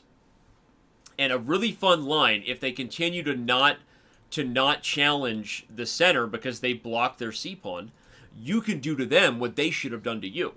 You can play moves like bishop out, play E6, and eventually, if you still see it safely to do so, you can play C5 instead of having to settle on the Slav. You can take advantage of the fact that the queen's pawn leads the way for your structure as well, and you have the ability to put pressure on the center and develop your pieces behind that pressure to attack white. This would be typically what you could do if they haven't played C4. You can look to play C5 yourself. That's the whole goal. Does that make sense? Yep, for sure. Cool. So that's a cool one to keep in mind. You don't even have to develop, the bishop out to F5. Sometimes people have a hard time playing this move when it blocks their bishop. But one thing to know about the queen's pawn game is eventually this bishop will find its purpose. It'll find its home. Sometimes it finds its home when you play C5 and the center opens up and it's a long-term way that it gets out. Sometimes actually in a regular queen's pawn game, I'll show you a line like this. A regular queen's pawn game, you play eventually this, and this is long term, but just to show you that the overall plan of a position is more important than any individual piece, right? The greater good is more important than an individual piece. And down the road, sometimes black can even play a slow plan like b6 and get the bishop out, and eventually the center will open up and you will liberate this bishop and it'll have a very nice diagonal. The reason I'm going out of my way to say this is because I'm already kind of tapping into the future thought patterns we have as players that are learning openings, is you get a position where instead of blocking in your bishop, you play a move like this because you're like, why would I block it? I'll develop it first and then play this. But in the queen's pawn game, there's something different here than the king's pawn game, which is that the white queen is ready to come out very aggressively. So sometimes this move can get you in big trouble to early tactics like queen to b3, where they start to attack the queen side that your bishop left behind. I'll show you a crazy line that hurts. This is something that's happened to people before. They play b6 because it's attacked. Then I go here. I'm attacking your knight that defends the center. So you're like, all right, I'll go here and defend it. I take and open up. You take back with your Slav pawn because you want to keep it symmetrical. And here white has a winning tactic on the spot. This move e4. It gains a tempo on the bishop, so you have to deal with it. You don't want to give up a piece. You could take it either way. Doesn't matter. Take it with the pawn of the bishop. Then I get bishop b5 check. And again, guess who's missing? Guess who's supposed to be over here helping? But we developed him instead. And now this move, knight e5, is resigns. Because you actually can't stop me from eliminating this knight and then just winning the piece on d7. There's no way to stop it. So this is a crazy advanced trap, but it's all based on one simple concept, which is don't ever let an individual worry about developing a piece misguide you from the overall purpose of your entire army, of the whole position. And in the queen's pawn game, the things that it does as far as exerting pressure, it also opens up the space of the queenside early, which means this queen to b3 tactic is a very common shot that people can miss. And so beginner players, sometimes they'll even do it this way. They'll bring the bishop here, which ends up being the same type of trick, because now I just changed the move order. I play knight e5 first, because it's not pinned. You move the bishop, and you're like, all right, it's fine. You wasted a tempo, I wasted a tempo, but not so fast. Here I go with this. You go here. I pin your knight, and we end up with the same idea where I open up the center. Actually, no, you can't play e6 because the pawn's hanging. I forgot. So you have to go here, and then we're right back in that same position where white has a winning trap because of the light squares that your bishop left behind. Crazy stuff, right? Yeah. The main idea, again, don't worry about blocking in your bishop. Eventually, we will learn this d takes c4 awesome kind of sexy theory where you grab a pawn and it's this is the sharp, fun stuff. But right now, I would say just play e6. Just hold a very, very strong position. Hikaru, they've called this the hat, meaning instead of bishop e7, you can also put the bishop here, where the bishop is very nicely kind of has the little hat here. This is a more solid way to play right now, and don't worry so much about the fact that this bishop is blocked, because you can slowly develop it, or maybe sometimes they'll play a bad move and open up the position so your bishop gets out later on. Don't set yourself up for traps in the queen's pawn game by developing this bishop too early and falling for these traps. That's the main piece of advice. Right. Oh, all right. Okay, cool. All right. Another one bites Very the dust. cool. We're crushing it. How you We're doing, crushing by the it. way? Are we? What is your timeline? Do you want to get close to wrapping up, or what is your? I'm actually competing tomorrow, but I have a little bit more. But Okay. I don't have a whole much left because of the competition tomorrow. Okay. So I maybe have like 15 to, more minutes. Yeah, I think so. I would love to spend another hour with you if I could, but because Well, of we the, can do it. I mean, we'll do another lesson whenever you have time. for sure, And 100%. we're getting close to the event, so at least a Pogchamps. So Yeah. maybe we can try one at the beginning of next week. 100%, 100%. You know, this has been great, and this has been super helpful. Cool. Let's do a little bit more for sure. Like So 15 minutes. how like would I you said. like to? I don't want to give tunnel vision. We've done some good opening stuff. I'm gonna save some notes here for you and send it. Maybe Can next I- week. Go ahead. Can I have an idea? Yeah. What if we play a game? Like you've been like helped me a lot out. You know, what if we play a game? Okay. One game with you without you saying a word. Okay. And then after you can't talk. Obviously, I'm not gonna shut you down. No, you're good. No. And then after the game, you walk through me my mistakes. Well, and we can How also does do that- if you want to search a game, I can follow you, and I can if you want to play someone else, and then I can give you immediate feedback when the game is over. Either way, so you can play me or you Yeah. can play someone. Which one? Let's. Why don't you search a game, and that way it's not against me. It's like I can be your Yeah. coach. I'll watch you. I won't give you any unfair advice. I'll let you play. Maybe I'll give you a little bit of whatever, but overall, I'll kind of read chat, and then you and I can go over the game when you're done. Yeah. Should I play a 3-minute game, 5-minute game, 10 minutes game? What are you thinking? What do you think? So I would say we have the time. I'm gonna follow you. If you want to play a 10-minute game, we'll go over the time. Why don't we play a 5-minute game? Why don't you 5-minute search game, a 5-minute game? I'm following you, so whoever you play, it'll pop up for me. And then, excuse me, yeah. So you play a 5-minute game, I'll follow, and then we'll go over it. Yeah, you just follow behind, like, yeah, and then you give me some like you'll tell me my blunders, my mistakes, Yeah. what I should do done better. I wanna try that if that's okay by you. Sounds great. Sounds great. Awesome. Super excited. So I'm gonna start now. Cool.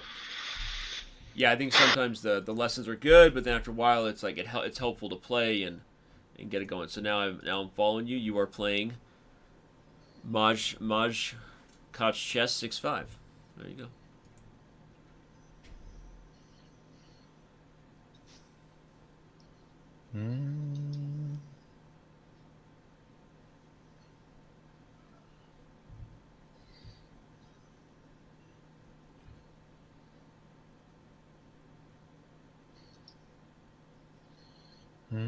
This will be a good one for us to go over. Do your best, but I'm glad you got this opening. We'll talk about it.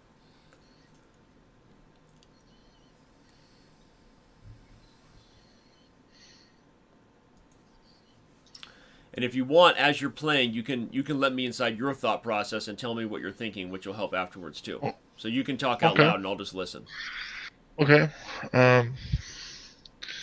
Sounds good. Yeah. So far, I'm playing. I don't think I'm that advanced that I can like. I don't like No have pressure, no pressure. Then I would super say if big you have a thought, go big ahead and say it. plans. Yes, Yeah. for sure. Okay, he's putting a lot of pressure on this pawn. I don't like that.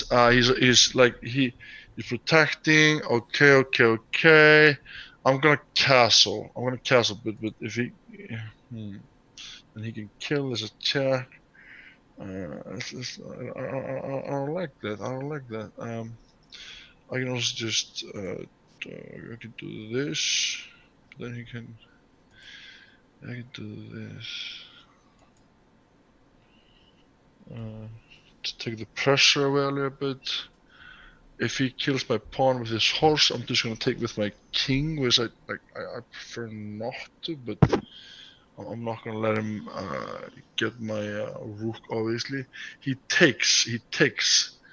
So I'm gonna take with my pawn. Now I have this Yep. awkward pawn structure in the middle. Uh, okay. Hmm. Okay. It's still even. My position is could be better. But we'll see what's gonna happen here. Uh, he's still putting pressure on this pawn here. This pawn is not protected. He kills the pawn. It doesn't surprise me. Okay. He kills the pawn, which means that I can't castle right now. I am going to. Um,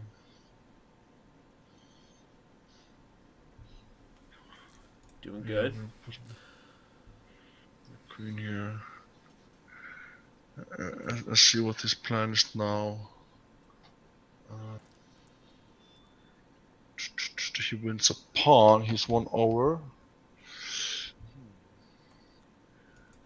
Pin his horse there. Okay, I know it's a problem. No, I'm not gonna castle. I'm gonna put pressure on his horse here. He probably doesn't like that, does he? Probably not. Um, I have a plan. Let's see. Okay, I have to remember to have the mic close to me, otherwise the chat can hear me. Okay, what is this? Okay, he's putting pressure on this my horse here. Okay, that's okay. It's protected. I'm gonna do this. Let's see.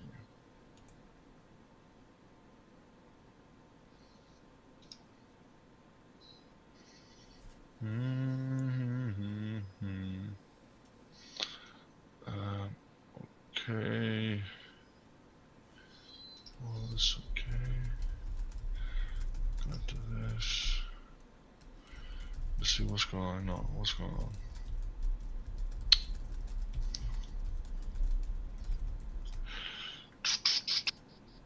Yeah, you better think now. You better think. Nice. Okay. Okay. Push this. This is nice. I didn't like that guy. It's kind of annoying. Okay. What's my plan now? Now I'm gonna castle. Nice. Now let's see. Um,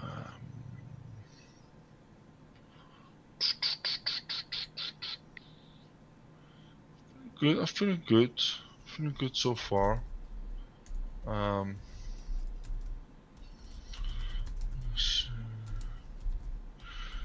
Okay. He's putting pressure on my pawn. He's probably gonna move his bishop down the road. I know exactly what he's about to do. So I might just push my pawn on eights. On eights. Then I get a. And then he can do that move. It kind of sounds nice. Or I can put my horse up here. So I'm attacking his queen. What is that open? For him. I think I'm gonna do that. I think I'm gonna. Well, is that the smart move? I think I might want to do that. Yeah. Yeah, I think I want to do that. Yeah.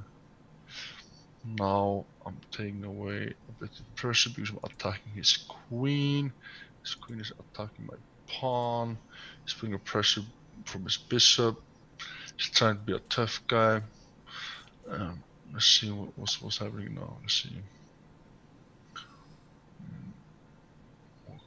Okay. Well, now he has to move his queen. That's a fact. Where is he gonna move it? Now I opened my rook as well, which is kind of beautiful. Now I'm gonna push my pawn up to protect my horse. I feel like I have beautiful, beautiful. My rooks are looking nice. I feel like. I'm gonna let's see. More pawn up, protect my horse. I really like this position. I really like this position. I can actually check him now. This is beautiful. This is beautiful. I'm in such a nice position right now. Okay, fine, do that. Bam. We're gonna do. We're gonna do. Nice. I got you, champ. I'm a grandmaster. I'm a grandmaster. I love it.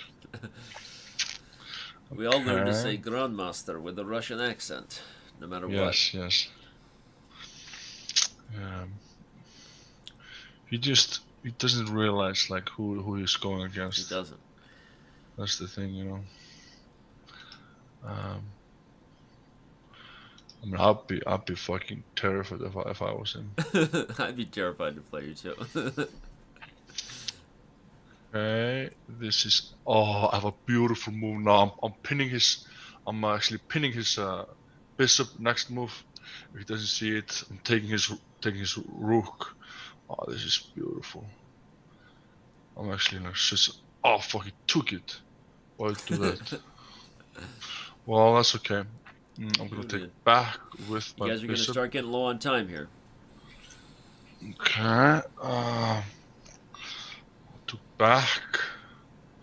This pawn now here. Okay, he puts pressure. What? I might just kill it. I could kill it. The time is running low. So I don't like this guy. I might just kill him. Wait. Is that the best option? Think Thor. Fuck it, I kill it. Time is low. Yeah, he takes back. I take. Nice. Check! Nice. Woo, Yeah, baby! boys. Grandmaster move. Okay. What are you gonna do? Okay. Things are looking nice.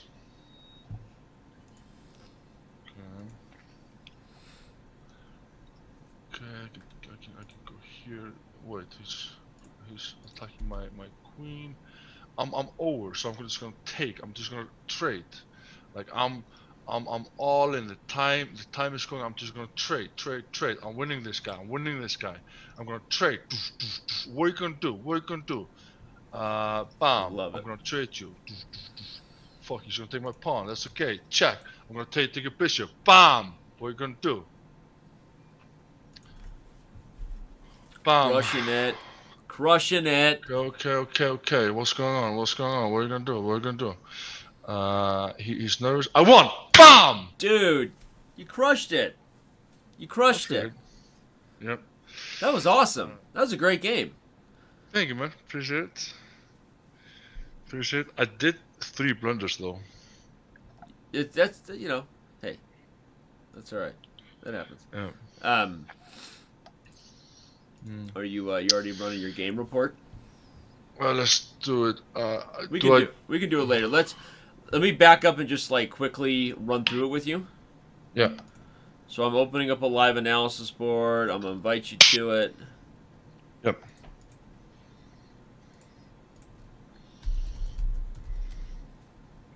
Cool. Hey, great stuff. Seriously, and you played better as the game went, and that wasn't even doesn't mean your opening was bad. I'm just saying as the game went, you progressively, I think, just got better and better. Um, Yeah. so okay, we started with E45, and part of the reason I asked you about the openings again was because here you played Knight C6, which is great. We had just been talking about Knight F6 earlier, right? I think you should probably just commit to Knight to C6 like you played in this game. I think it seems more natural and it's easier for you to remember than kind of the copycat stuff. What do you think?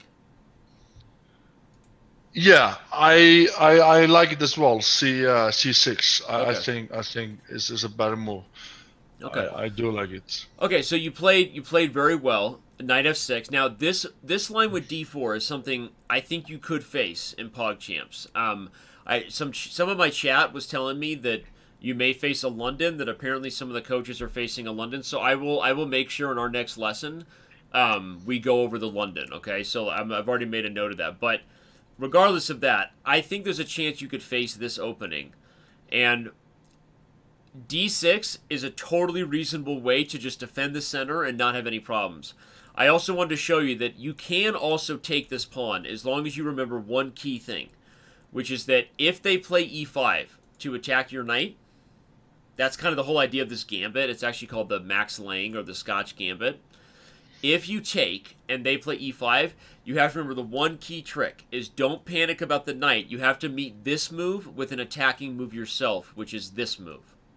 So they attack your knight, you attack their bishop. And the reason is, if they keep taking everything, at the end of this line, you end up in a great position, actually, with a huge center, and you're ready to get castled. If they check you, you just develop the bishop and block it, and look at this position. It's freaking awesome. You've got, like, everything, and you're going to castle. You could even move the queen and castle long. Black's position is fantastic. So, if you meet e5 with d5, they will then move the bishop, and then you can put the knight in the center. And this is different than the Rui Lopez, or remember the other line I showed you where Black didn't want to take the pawn with the king in the center early, the Italian you were playing? This is different because White hasn't even gotten castled yet. Like, he's several moves away. Like, he has to play one move and then the rook to e1 and then try to use the file. This isn't an opening where you went out of your way to take a bad pawn. This is an opening where they opened the center too early instead of getting castled. You see what I'm saying? This isn't like you got castled and then you got greedy and then you got yourself in trouble. This is an opening where they open the center. You can take it as long as if they play e5, you play d5. If they castle next, don't take the second pawn. If they castle next, then just develop. Go back to d6 and bishop here and get castled and fine. You don't have to get greedy and take the pawn. But if they play e5, you play d5, and you're actually in a really good spot. Either you trade everything and you've got a great center, or if they move the bishop, you put your knight in a very good, very strong square in the middle of the board, and then you can start developing your pieces and get castled, and you'll be okay. Okay? Cool. 100%. Yeah. All right, cool. Very cool. So you play d6, which is fine.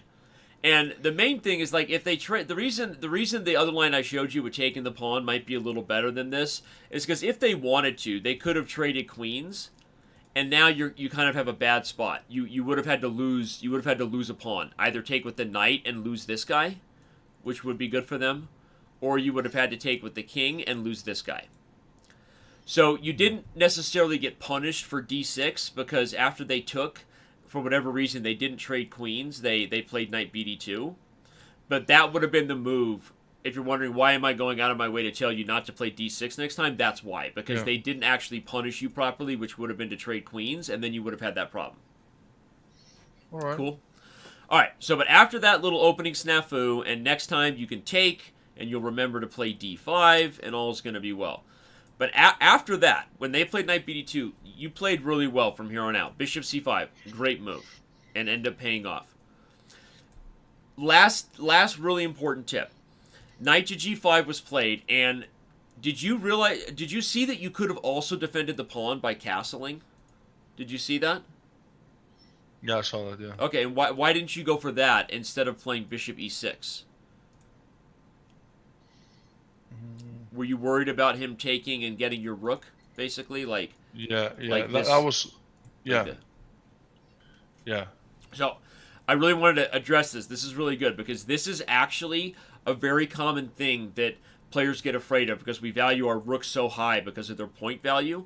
But if we talk about that squares piece of advice I started the lesson off with, the truth is, in any middle game where you have 4 minor pieces versus only 2, you're going to have a serious advantage. Meaning, these rooks are not going to be flexing on the position for many moves to come. But what is about to come is you're going to develop this bishop with another tempo. You've got all kind. You could then even bring the knight in with more problems. The point is, it almost feels like you're up 2 pieces in positions like this because their extra rook is so far behind. And if you do the math, in theory, a knight and bishop is worth 6 points, and a rook and a pawn is worth 6 points. So you're not even really down material. No strong grandmaster, if you castled, would ever want to give up 2 minor pieces for a rook. Like, they just wouldn't want to do that. Because the 2 minor pieces are just, especially in the middle game. If you're talking about an end game where there's 8 open files and the rooks are going nuts, that's a different story, right? But no middle game are the minors not going to be better than the rook. All right. So, cool. two takeaways from this game. Next time we face d4, we're going to take it and remember the d5 trick. Second takeaway, if we run into this threat, don't be afraid to castle and defend with the king and the rook.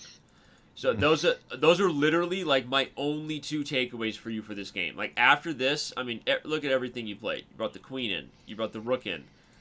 You played a6, which was great because you were being prophylactic, worried about the king. You probably could have even popped the knight in right away, but what you did was good. You played here.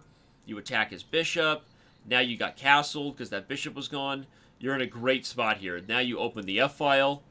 Honestly, you crushed him from here. You could have even taken with check first, but what you did was good. You defended and then took, and you just continued to bring all your pieces in. And once you played here, I think we knew you were about to. We should have clipped that moment because I think you gave us like a fist pump right here. That was nice. You took. I was happy with that move. Yeah, you got her. You took it, and now you crushed him. It was awesome. And then I just decided to trade because once. Safe. It's a safe idea. Yeah. And again, that's the right idea for long-term success. So, like, this is the difference between learning from, like, a human chess coach who can teach you versus a computer. Like, some people turn on the computer, and yes, the game report tool is really good because it'll give you mathematical guidance of moves that would have been better than what you did. And when you don't have a coach around, you can draw your own conclusions as to why. But the point is, even if a computer says, hey, the best move in theory is this move because there's a forced checkmate coming, in a human game, when you don't have time on the clock, if you're up a rook, just trade pieces. Like, don't even think about it, right? Just get pieces off the board, and that's what you did. You traded, and and then you played knight f4. You traded. That is a recipe for long-term success because even if queen d7 was a better move in terms of the quickness of the game, keeping the queens on the board when you're both under time pressure, maybe you blunder and your king gets in trouble, it's just not the right human approach. Trading pieces when you're ahead is the simplest approach to always winning games you should win. And that's a really important piece of advice because chess is not like other sports. Like in basketball, if a team's down by 20, they don't also get penalized by only having 4 men and a 12-foot hoop, right? Or like in soccer, if you're down by 2, you don't also have to shoot against a smaller goal. Like, you're not actually being punished. In theory, even if you're down in other sports, you're always on equal footing. So if you start playing better, you could still come back. In chess, it's different. If you're losing on a material level, you could start to play like Garry Kasparov, and you might lose anyway because your opponent just doesn't let you come back because of the math. You're down pieces. That should be your mindset. Always win the games you should win. And the way you do that is by, once you're winning, you don't miss your opponent's threats, and you look to trade pieces. You just simplify the game, and you won't allow them to come back. So that was great. That was a great job. Good job trading queens. Good job knight f4. So Thank there you, man. go. Awesome. All right, man. I think we'll wrap it up because I think so. You're busy and Yeah. We'll do this again next week for sure. Yeah, just I guess ping me on Discord, whatever works for you. We've already got our group chat going. Yep. Tuesday is sometimes hard. We have a big weekly event that runs every Tuesday, our Speed Chess Grand Prix. So other than Tuesday, Monday and Wednesday should both be good, and later on in the week is fine too. So. All right. Well, thank you so much for taking your time to help Yeah, me man. out. I appreciate it a lot, Danny. It's been very helpful. You've been a great coach. So yeah, Thanks, thank man. you again, and I actually can't wait for the second lesson. Yeah, dude, I'm rooting for you. Obviously, I'm allowed to say that because you're my student, dude. I want you to, you're doing great, and it's been a lot of fun again. A pleasure to watch you over the last couple months. Glad we're getting to know each other a little better, and I'm here for you. I'm gonna send you these notes, so I'll probably send it to you in Discord, or maybe even just save them for our next lesson. But I'm gonna just send you kind of notes on the openings we did. Sounds very good, my friend. Sounds very All right, good. dude. Thank you so much again, Danny. Have a good day. It's evening for me. What time is it for you? It is 2:10 p.m. here on the West Coast. All right. Have a good day, my friend. Take care of yourself, and I'll speak to you soon again. All right, man. Have a good night. You Thanks. too, man. Bye. Bye-bye. All right. We end the Zoom call. There he goes. And I redo our Zoom so that we're not cut off anymore. How about that?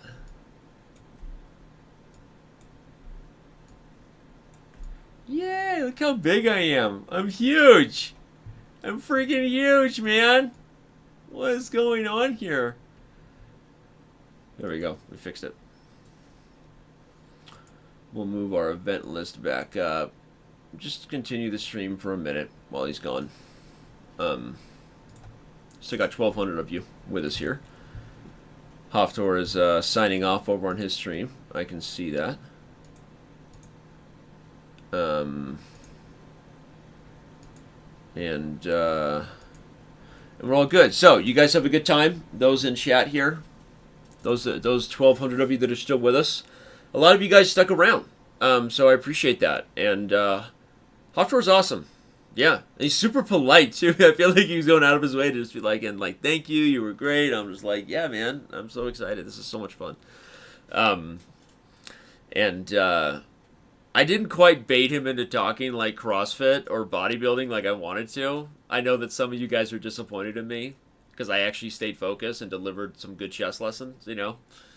I wanted him to like ask about my CrossFit thing, like, hey, like where's that from? I'm like, oh, this is a gym that I like to go to. Like, yeah, I like to talk, you know, and I'm like, I'm working on my clean or my clean and jerk, you know, like, hey, I'm working on it. And hey, Dan, what can you deadlift? What can you bench? Oh, thanks for asking, Hafthor, buddy. I'll tell you, I can do that. No, he didn't bite. We didn't go down that road. But it was a lot of fun. I do got to save these notes for him. Actually, Legit Town, I do town. So, let's make some notes for him and be the best coach we can be, right? So let's see. So comment before the move. This PGN is a lesson from Pogchamps 2 with well, actually, this is just for him. I don't mean to say that.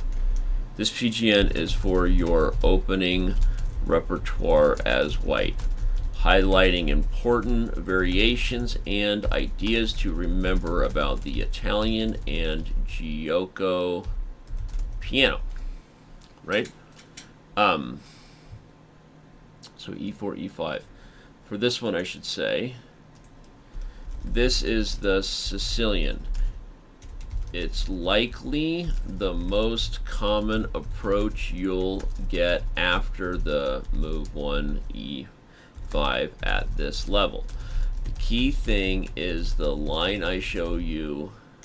The key thing in the line I show you is to not try and play it just like an Italian. Why can't I spell Italian right now? Okay.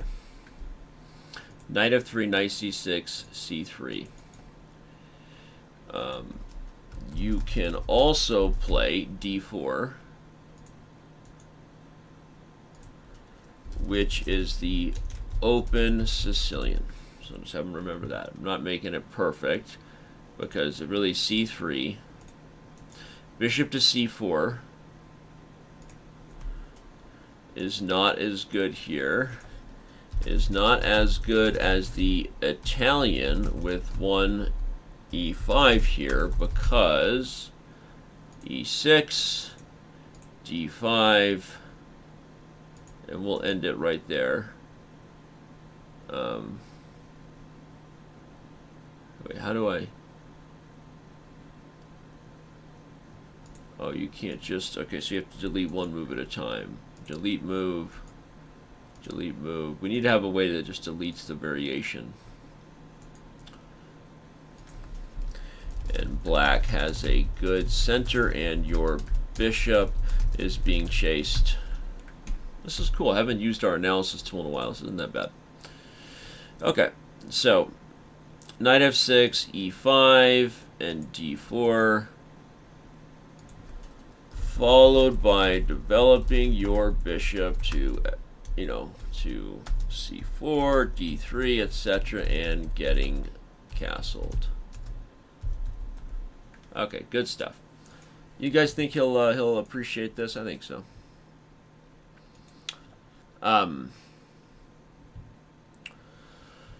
So knight f3, knight c6, bishop to c4, all good stuff. We'll delete this variation because he doesn't need that anymore. Bishop c4, knight f6.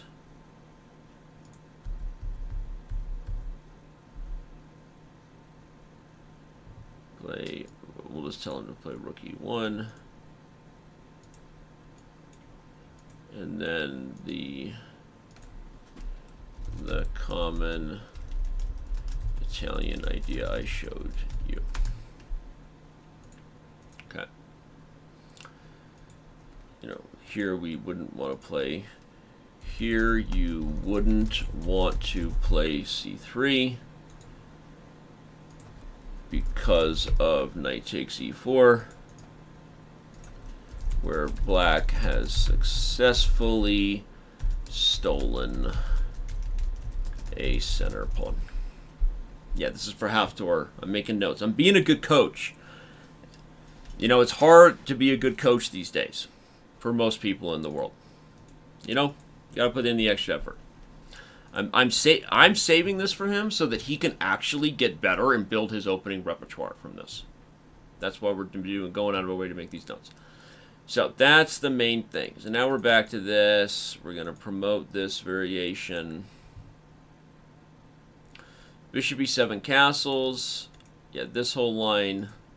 This line is meant to remind you that you can also play the slow move for d3 and eventually get the center.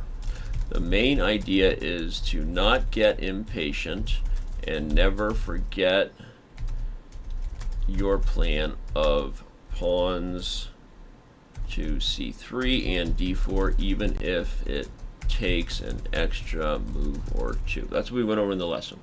So even if you play a slow move like d3 instead of castles, it doesn't mean you've given up on your plan, which is to eventually get your big Italian center. I'm going to note that pawn to h3 stops bishop g4 ideas and is a good idea generally to stop black's c8 bishop from getting to g4, from getting active. I already said g4. So, all right, good stuff. Then we got the main line, bishop c5. No more b3. We're going to delete that. Actually, I'll note it for him as a bad move and say, let's not play this move anymore. The other moves are fine to note. Castles, you get here. Okay.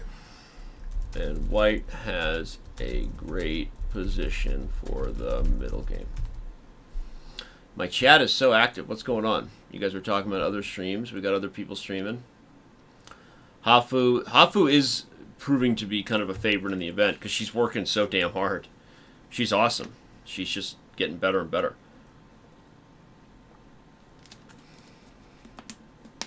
I can give you the analysis. Sure. Joji-san. I will give it to you. How about that? I'll save it as an analysis board, and I'll send you the link. I'll give it to everyone right now. You want to see how you can do that? A lot of people don't even know that you can do it really easily on chess.com. So, you create a whole PGN. I'm doing this in live chess, so like the live server.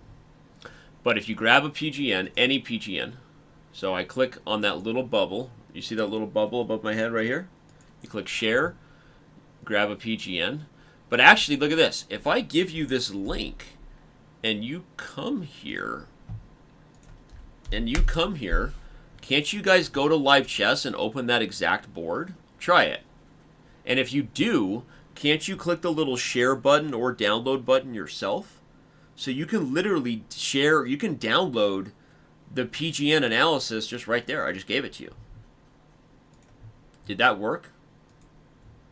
Let me know if that worked. Another thing people don't know is you can save analysis on chess.com. So if you grab the PGN, let's see, you grab the PGN, and I'm actually going to switch to my display view and go to analysis. So I just grab that PGN, and you go to an analysis board, and you load up the PGN. I paste it and load it. Now you can do whatever you want. You can even run a game report. It's behind my head, but you can do anything you want with it. And guess what? From here, you can actually, it actually reads a lot better. Notice the blue notation is so nice on the analysis. We don't have that in the live chess, but it's actually so much easier to do at chess.com analysis. So let's say instead of like some move here, I want to enter a variation like bishop c5 or whatever, right? At any moment, I click update. Like I say, as soon as I save the game at chess.com analysis, watch the URL. Ready? Look at that. It just gave us a unique ID. Furthermore, okay, I can now give that link. Now I'll give you this. Now anybody can come to this, and I don't have to be there with you. You can just own my analysis. I just gave it to you. So if you're a coach, you have students, you can share it and just like give people access to the analysis. Did you know that you also have a saved library of analysis? So if I go to saved analysis, these are all the different analysis that I've worked on, like for videos and things like that. So anything you save, I did videos for like Levon and Ronan. I could give you guys all these videos that I did. And we're working on a better redesign of this where you have like a whole library and it's super organized. It's going to be awesome. It'll be way better than Lead Chess Studies. I'll tell you that. But the saved analysis is... so if you do anything here and you make a different move, jokes aside, and you update it, like I'm pretty sure that in the details this is it. Yeah, this is it. So that's it. It's at the top 1 minute ago. So now if I click on it, it opens up a new board, but it has everything I just entered. So meaning a lot of people don't even know you have a saved analysis library. If you've ever saved anything at chess.com/analysis or run a game report, analyze your games, you have a whole library of saved things that you didn't even know you had. Yeah, there you go. You're welcome. You're welcome. Okay, so anyway, this wasn't meant to be an analysis or jokes. No, Lead Chess Studies is an awesome feature. I'm not, those of you who just constantly look for wars and controversy, Lead Chess Studies is an awesome feature. We've been working on something like this because we're trying to do something a little more robust than the Lead Chess Studies, meaning like more comparable to ChessBase. Anybody here use ChessBase in my chat? I've got 1,000 of you. ChessBase is like the professional chess player's tool. So the tool we're building is more like ChessBase and Studies and like, you know, kind of had a baby. So a lot of other stuff.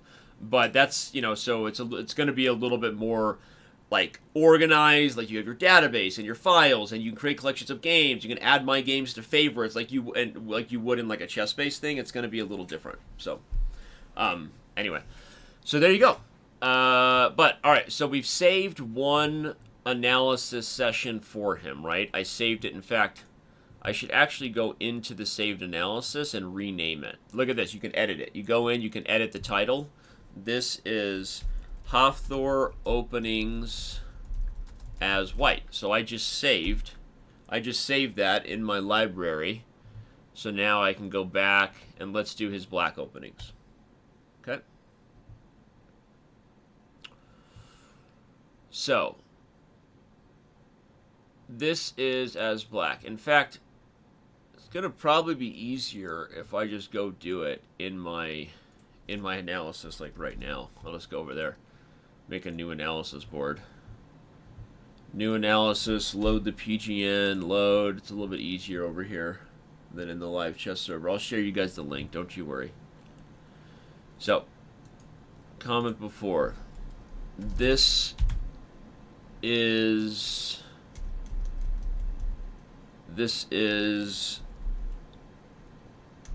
what is going on here? Apparently the comment before doesn't work. This is an analysis session for Hafthor. Well, this is weird. As black. Wow. Will someone clip this? I'm gonna clip this. This is a really weird bug that's happening right here. I'm gonna clip it so I can share it with my team. Another clip copied to my clipboard. Wait, if you clip to your clipboard in the stream manager, does it actually hang around? No, it doesn't. It only does one. This is... okay. But that's cool. It did at least clip it. Cool.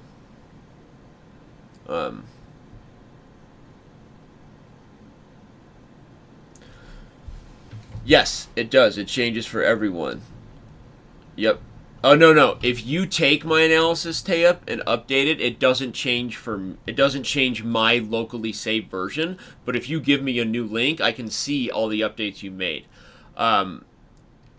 Eventually, we will have that where it's a more collaborative session. But that's kind of what the live chess analysis board is now, right, Tayeb? Like if you go, if I make an analysis board over here, and I make one and I start it and I share it with you, like literally, you could come in here right now, Tayeb, and have this lesson with me. If you click that link, like I could make you a student, and we would just be going over the game, right? Like, look, I'll make. There you are, Tayeb.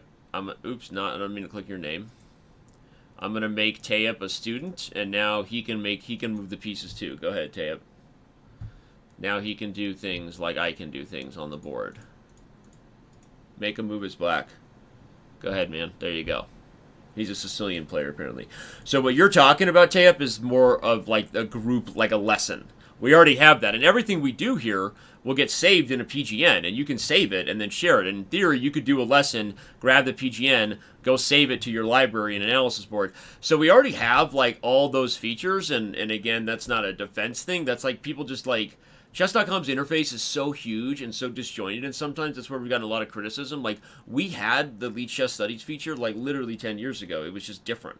It was just that it wasn't as organized, right? It's not 10 years ago, that was an exaggeration. But, like, the point is, there's a live lesson, and then you can save the analysis. And what we need to do is organize that into a much better unified thing, and that's kind of what we're working on. But, long story short, what you're talking about is, like, I think ChessKit actually just added analysis, not group lessons, but analysis. I actually think, ChessKit, we've been testing it. I don't know if this is out. You may not have this because I'm a beta user. As staff, I have access to stuff. But ChessKit actually just launched its own analysis board where you can do things, and right behind my body, you see that save positions thing. So ChessKit is building the same features, but it's just... Anyway, but the live lesson is not exactly the same thing. All right. So, one of the cool things about our view, though, is like if I give you that link, like I can have like everybody in here, right? So that is kind of a cool thing. People can be observers. I can make multiple students. I keep clicking people's name instead of making them. And I could also make. I just made Agent Smith a student as well, so he can also make moves on the board and highlight things if he wants. So that's kind of cool. But all right, we're not doing this right now. We're doing. Black openings. And I already clipped that bug. So this is for this is a variations this is a what is it? This is a repertoire map for your openings as black.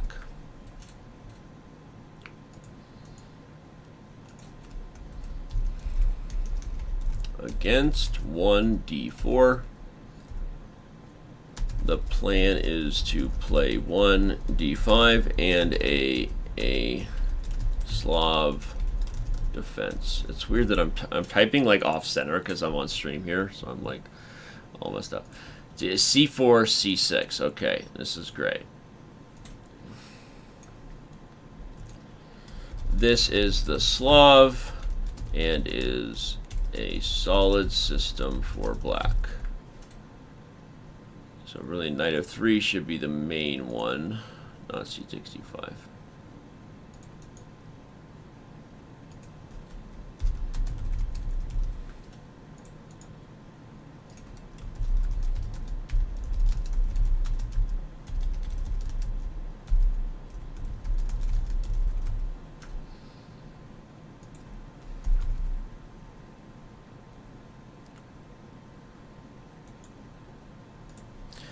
Is the main line semi-Slav that we can learn later. Is very solid. Black should now develop with bishop e7, castles, NB d7, and possibly play for pawn to b6 and bishop b7 later. Just giving him kind of a map of what he's supposed to do, right? This is the goal. So knight f6, knight c3. Again, we're going to say that for now, e6 is the main. Oops, no, that's not what I meant to do.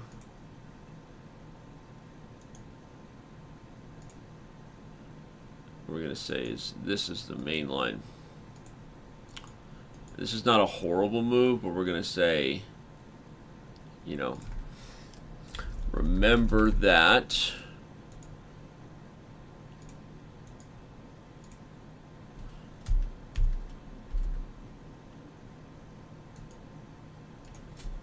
is risky because of the queenside light squares.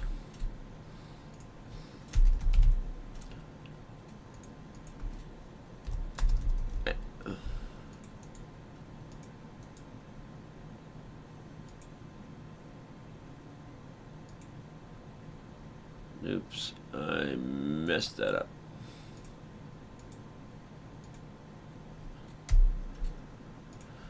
All right, queen to b3. This was the trap you should be familiar with. Is an example of a dangerous trap for black and the risk of developing the light squared bishop too early. Bishop g4 is also not good after knight e5, exclam, queen b3, no, not b6, it's got to be this one.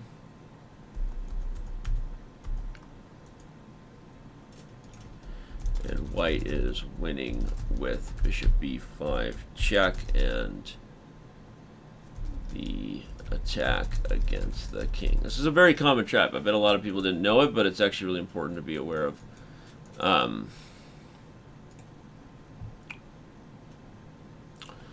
Okay, so we're just trying to give him a guide of the notes we made in the lesson, right? What were these other moves we were talking about? Not c5. c5 was a mouse slip, for those who were here. e6, knight c3 is also fine. I'll just say e6 is also fine for black. Oh, I forgot I can just grab this clip and go throw it to my boy on Slack right now.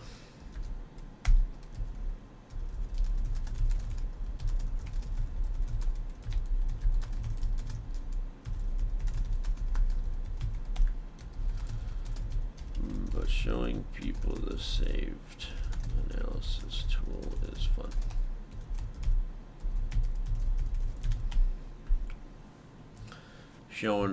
Saving with my boy Dan, working hard behind the scenes. His name is Dan.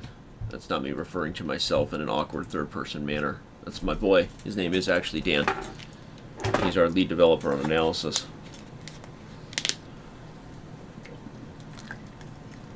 I love how people join so they can see their name on the screen.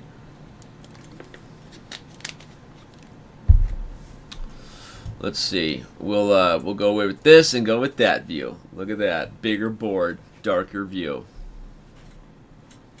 Click my button. I'm like a ninja. Ready? Pew pew pew. Pew pew pew pew.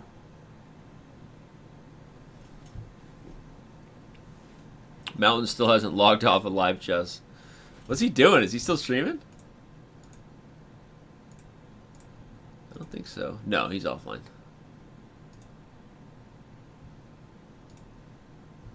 The dude is a monster, by the way. Like, sometimes I thought it was movie magic at times that made him so big. No, he's like legit 6'9", and just he's a mountain of a human being.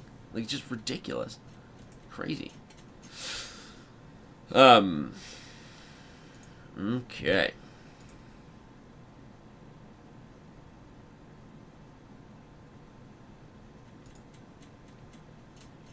Yeah, I saw he's offline now. Alright, so D takes C4.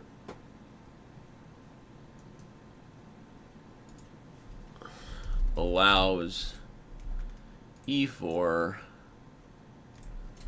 which is the main idea behind the Queen's Gambit, to get a big center and eventually win back the C4 pawn.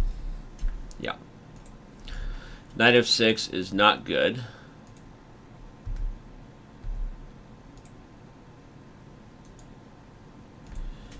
A bad way to defend the center is because it allows e4, and I'm not even giving him like the most concrete variations right now. E4 is actually in theory bad here, because after knight f6, knight c3, black has this trick e5 where it takes, you trade queens, and then knight g4. It's a whole thing. Anyway, but it doesn't matter. The principles here are what's we're focusing on, and the principles is that, and white has the big center. The big center they strive for in a Queen's Gambit. Just whatever. So you get it, right? We're just teaching him d4.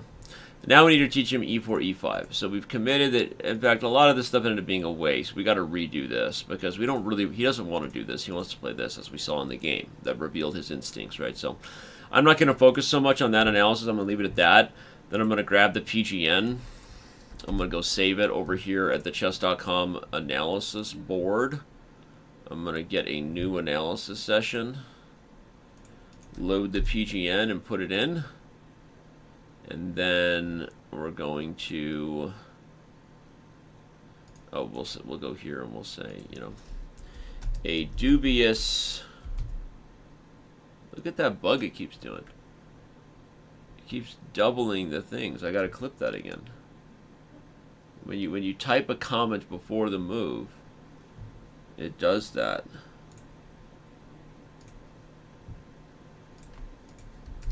Let's see if it does it if you type it after the move.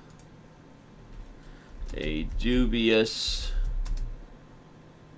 No. That's cool. So at least that's how you properly QA. A dubious way to attack the center. Let me see if it does it here again. We'll confirm the bug.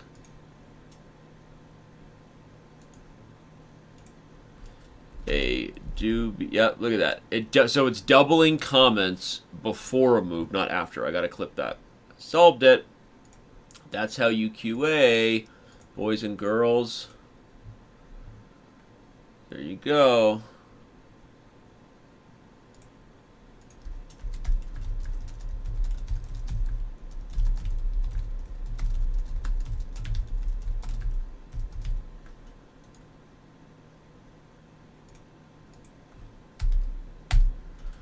Boom.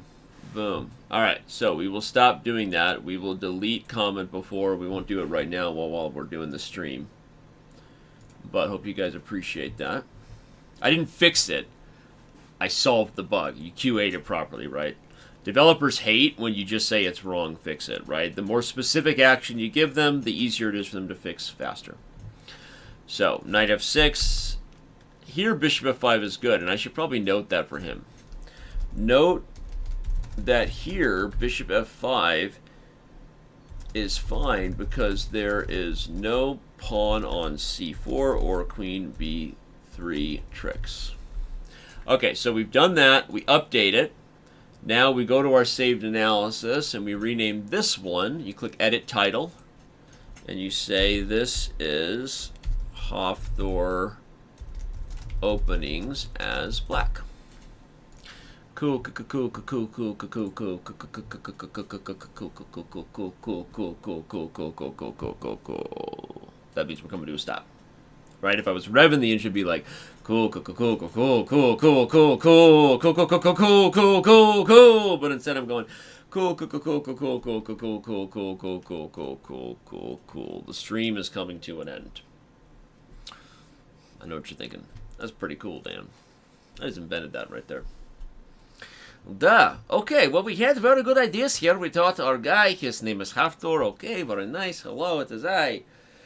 Oh, I gotta get that CrossFit. Wake up and lift, boys. This is CrossFit Awaken in Palm Springs, California. Welcome to California. Oh, I should have done my Arnold impersonation for Hafthor. He would have thought that was the bees. You're like, right? Get to the chopper. Welcome to California. I'm the governor. Yeah. We're actually maybe going to set up a match between Arnold and Hafthor if we can figure it out. Oh, man. Mikhail Tao's last classical game. Interesting. Okay, well, hopefully you guys had a good time today. We went over a lot of chess. We set another good Pogchamps player on a direction, on a path toward chess inspiration. The latest PGN, I didn't share it with you. It is in my analysis, so good idea, even if I lost it. Okay, well, remember, I pretty much had it updated there, but I'll give it to you in my analysis. Go to my analysis, and remember, I click on my, well, I can actually even just load previous analysis session. There it is, a quick button. Did you know you could do that? But even if I couldn't, I can click on my saved analysis, and there it is, Hafthor Openings is Black. I click on it, pull it up, and now there's a hard link at the top, which I will give all of you guys in chat. There you go. Boomtown.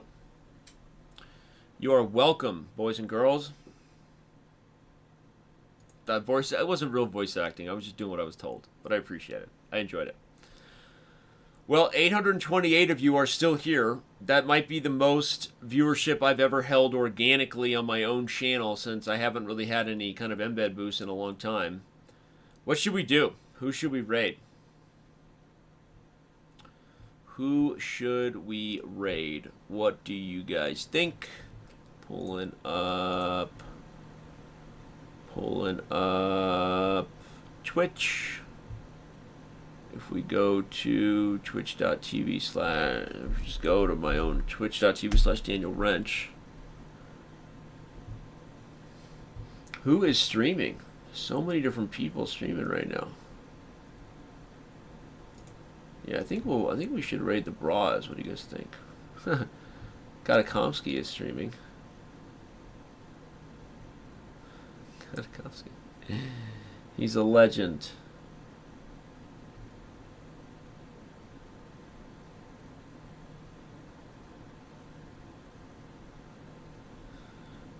We also got Nemo going.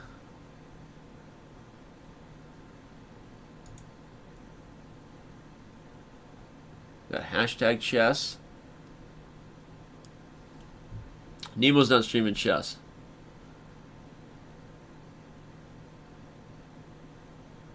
What do you guys think?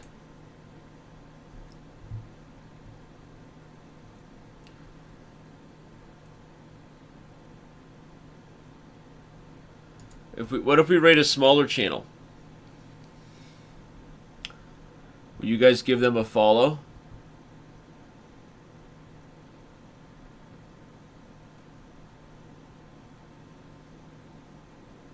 Maybe send him some.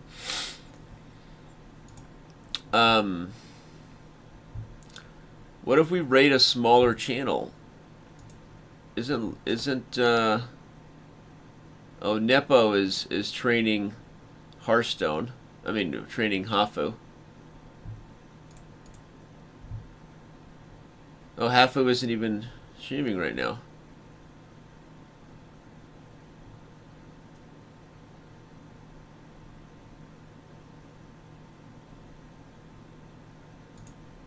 Just checking out different people.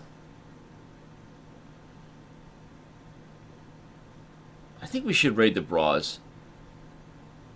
Yeah. They've got Yasser and they're doing puzzle rush and stuff. Let's do it. Let's do it. Alright guys, go say hi to the bras for me. Tell Eric I love his plaid shirt. I'm gonna watch for how many of you actually say that in chat. Say, Eric, Danny loves your plaid shirt.